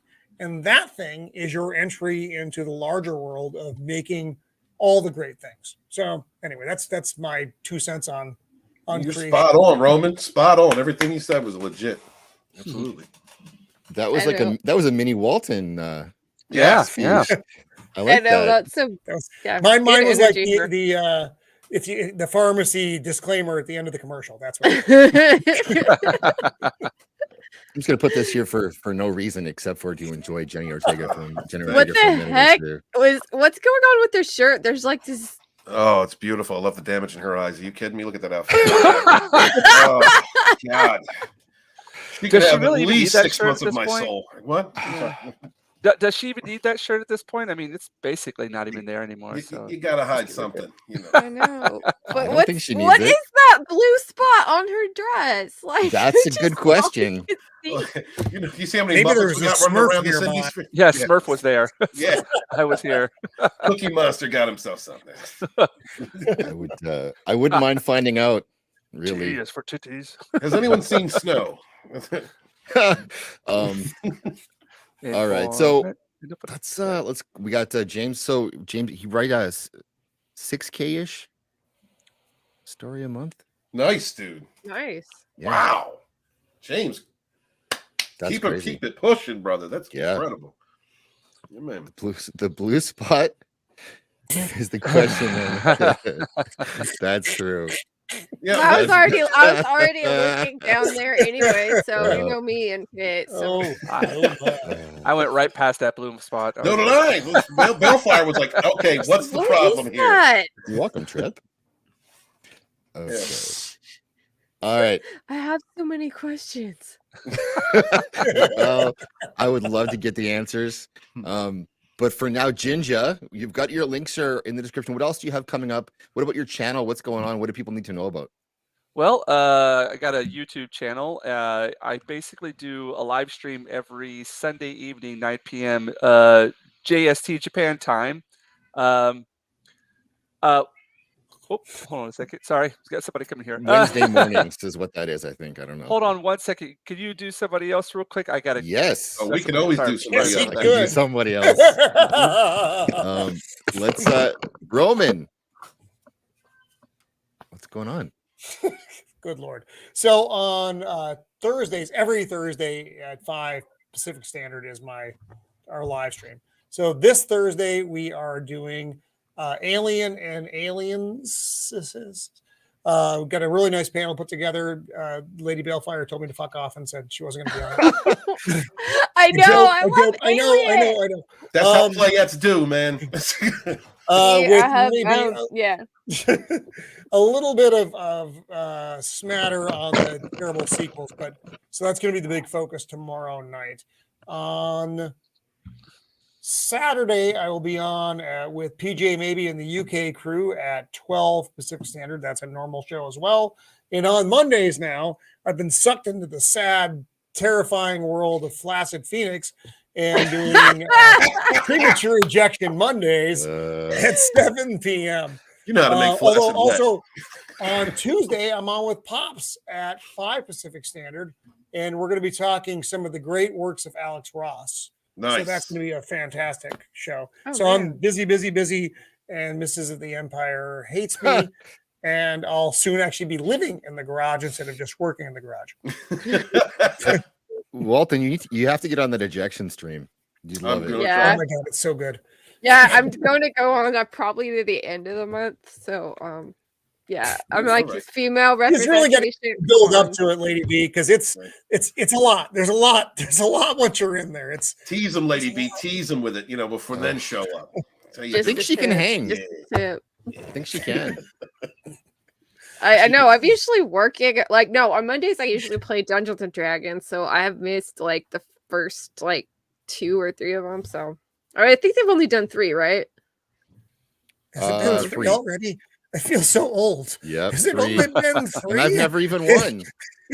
I've never won one time, although once I know. For Black History Does Month anyone for Ego. really win? No, they don't. I was the first one out 1 week, so maybe that you can count that as a win. Maybe. That was last week. It's like Sax is gone already. We are going, and I'll go back to James Harris, who you sound like you should be playing linebacker for the Steelers with that name, but instead you're an artist in Japan, and that's totally cool. Tackling Japanese. You're the second person that's told me that linebacker for the Steelers. It's the other James one was Harris, middle linebacker. Yeah. Yep. Go. Sorry. Oh yeah. Sorry about that earlier. My apologies there. But just YouTube. I have a YouTube channel. I do a live art stream every Sunday, Sunday evening Japan time. And I also do take those videos that I do and make time-lapse videos, put those up on YouTube as well. I'm on Instagram and Twitter and Facebook and all those places you can find me there. Right now, I'm basically pushing for Osaka Comic Con, which is coming up in May. That's at the beginning of May. So I'm trying to get some new merchandise and things and artwork ready for that. Also always open for commission. So if you're interested, just drop me a line, DM on Instagram, Twitter, anywhere. You could send me a carrier pigeon. It doesn't matter. As long as it gets here, I'll work with you. All right. Other than that, Anti-Steam Junk Western is still up on demand on Indiegogo. And other than that, just keeping at it here, working on a commission for Miss Lady Balefire right there, and hopefully we'll have something to show for you soon. Other than that, That's all. Zach's really Yes. like to thank you for having me on today. I'm very humbled and always appreciative of all you guys out there giving me any time of day, and I hope that I could pay that back to you sometime in the future. And it was lovely to thanks for be coming on on the and share panel with story all of and you your great guys talents. here too. We got Zach. I enjoyed seeing it, and I'm glad I got to see a little bit of my painting. yeah, it's always a joy to work on every project. It's like it's I don't know how to explain Is it. it though, Ninja? Fun. Remember, by the end of the month, I want a shirtless picture of me and Zach's. So when you That's how say you can pay join us every back. project, temper. We'll see. We'll see what the gods have, the artist gods have in mind. All right. Right. We don't tease us, Jinja. Don't tease us. So Monkey Jeebus wants me to share this, and so I'm sharing it not because I enjoy it. Mm-hmm. There's a whole suit. Huh. There's a whole thing going on. Oh my God. That's I don't know how I feel about that. Like it Well, just, the blue spot is actually more alarming now that I know that it's there. That entire outfit's made by daddy issues. I like it. yeah, definitely gonna say. I just the way that it's cut just doesn't. It's not extremely flattering. Like if the black part of the suit wasn't on there, it would be a better line. But it really makes her look short and squat. Because see how the like black kind of angles up, and it's very compressing. It makes her look 3 weeks into an ism that I'm gonna like, you know. So it's disgusting. I'm feeling compressed myself right now. So Jinja, yes, thank you for coming on, and all your stuff is all your links are there, and Roman's yours as well. Except for I have to get your music in there too, so I'll add that after. For your band, who you have a drummer now. Stupid. The fuck the drummer. The drummer's an asshole. Don't trust the drummer. Damn, you fuck your drummer. Come on, man. Those guys do the most work. Oh, he's a beast, yo. No. Drummers always have issues. Like they just yes, they do. Timeliness being among the most important of them. My wife left me for a drummer. Well, they got Thank a you bunch for of bringing stuff back that they those got to memories. carry in. They got to carry all that equipment in, you know, while the singers are just walking in there like nothing His at all. shit is literally right over there. I'm pointing at his shit right now. Motherfucker can't be on time any fucking week we're doing something. Go, Roman. Lady B, what's going on with you? Dude, I'm just not doing anything right now because what I want to do, like I was thinking of doing, we'll talk about lady driving, and I'll tell you about racing. But it's been so stormy out here where I live, and all my racing stuff is in my shed, and it's on a wood platform, so everything is safe, but like I can't take anything out and everything's buried. So I want to make sure that I get, because I have to find my like old DVDs of me and making sure I have like footage, and it's gonna take me some work, real world, and like on the computer to get that set up. So hopefully like before the end of the month I can do it too. And yeah, it sucks too because I am just not feeling good for like maybe the last like week. So yeah, it sucks, but it just sort of happens with the weather. We've had the storms, and then I was in Canada for a while, and not with me. Probably it. Not with you. No, I was not up with Zach still. Not have that start. I could have a Mexican Iron Man story there. No, I was not up around your area at all. I was on the East Coast in Niagara Falls, and yeah. Yes. I love Canada. Yeah, we're not so bad. We're not so bad up here. Walton, yes, you super stud. I'm going to put you on solo layout to finish the show here. Well, all right. I want to say that was awesome being up here with this panel of independent creators, wonderful personalities, great lunch table here of people that you can look for to have fun. You're going to get honest content. You people that don't fuck around, not trying to kill anybody, not trying to spread any toxicity. People trying to support independent creators, want to have a good time, talk about the modern mythologies that we love, and make fun of the ones that we don't. Also, I want to say thank you to each and every person in this chat that came and supported this channel. Please continue to do so. Share out links. Also share out links for the wonderful projects presented to you tonight by the creators here on this panel. Love being here.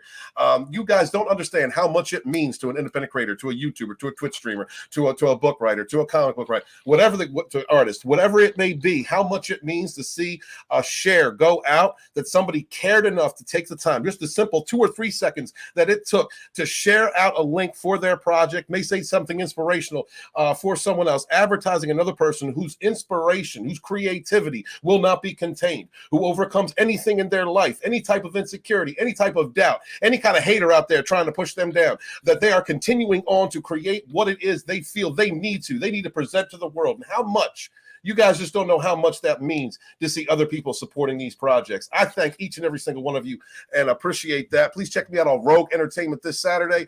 And I am author Stephen Walton, the Phantom Menace historian, your historian, born in the chats of the High Council with my brothers and sisters fighting for our modern mythologies. Wash your hands, wash your ass, be good to each other, yet suffer no fools. Peace. Yeah, baby. Wow. Love it. I love you, Zax. I like that's why you got the extra. You came back for another round. I did. It's because I couldn't stay away.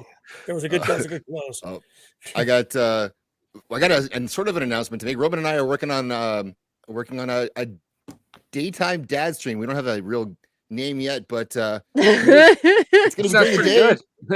Daytime dads. Is that for those Daytime dads dads. that do the laundry and fold the clothes? Oh yeah, I'm all about that. Oh, you like the domesticated lady?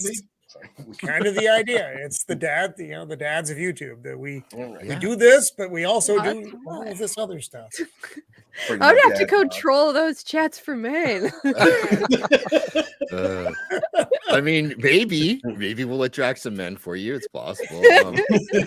But we're gonna talk about some like cute nerds, single nerds. I don't want like a dad like that's not single.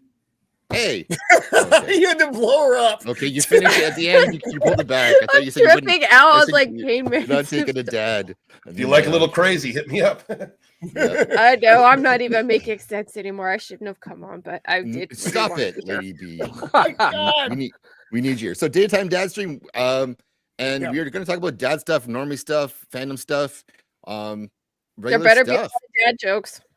Well, we are kind of the dad joke, Lady B. Damn, Roman.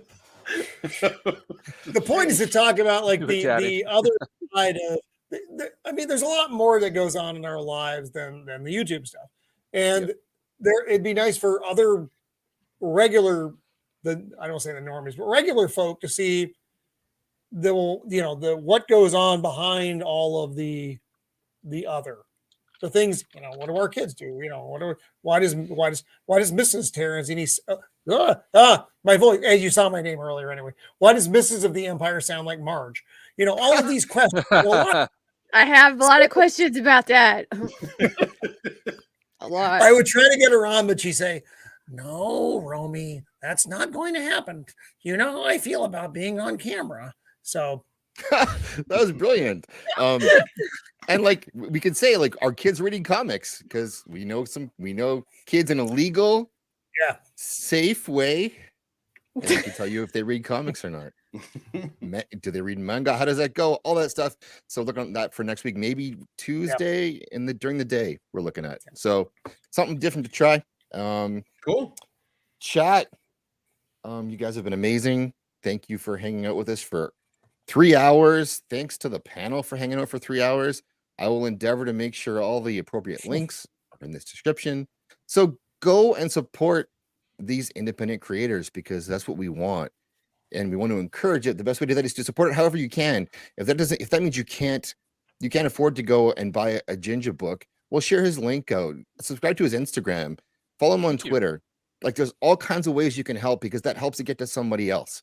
And it helps get the word out and get it rolling. And that's how you go from being, someone who decided one day I'm going to be a comic pro to being a big time comic pro. And he's got people at DC or Marvel, kicking in his door. And he's saying, no, I want to do my own thing.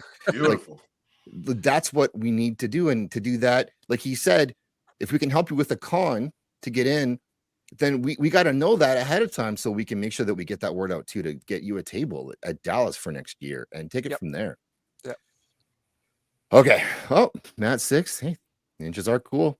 So thank you for coming, guys. I'm going to play us out when I find an appropriate clip to do so, and I'm going to keep talking until I find a clip that I want to play. And here it is. This is Last Horseman. Who is this? This is Flaming Dragon! Oh, okay. Flaming Dragon. fuckface. First, take a big step back and literally fuck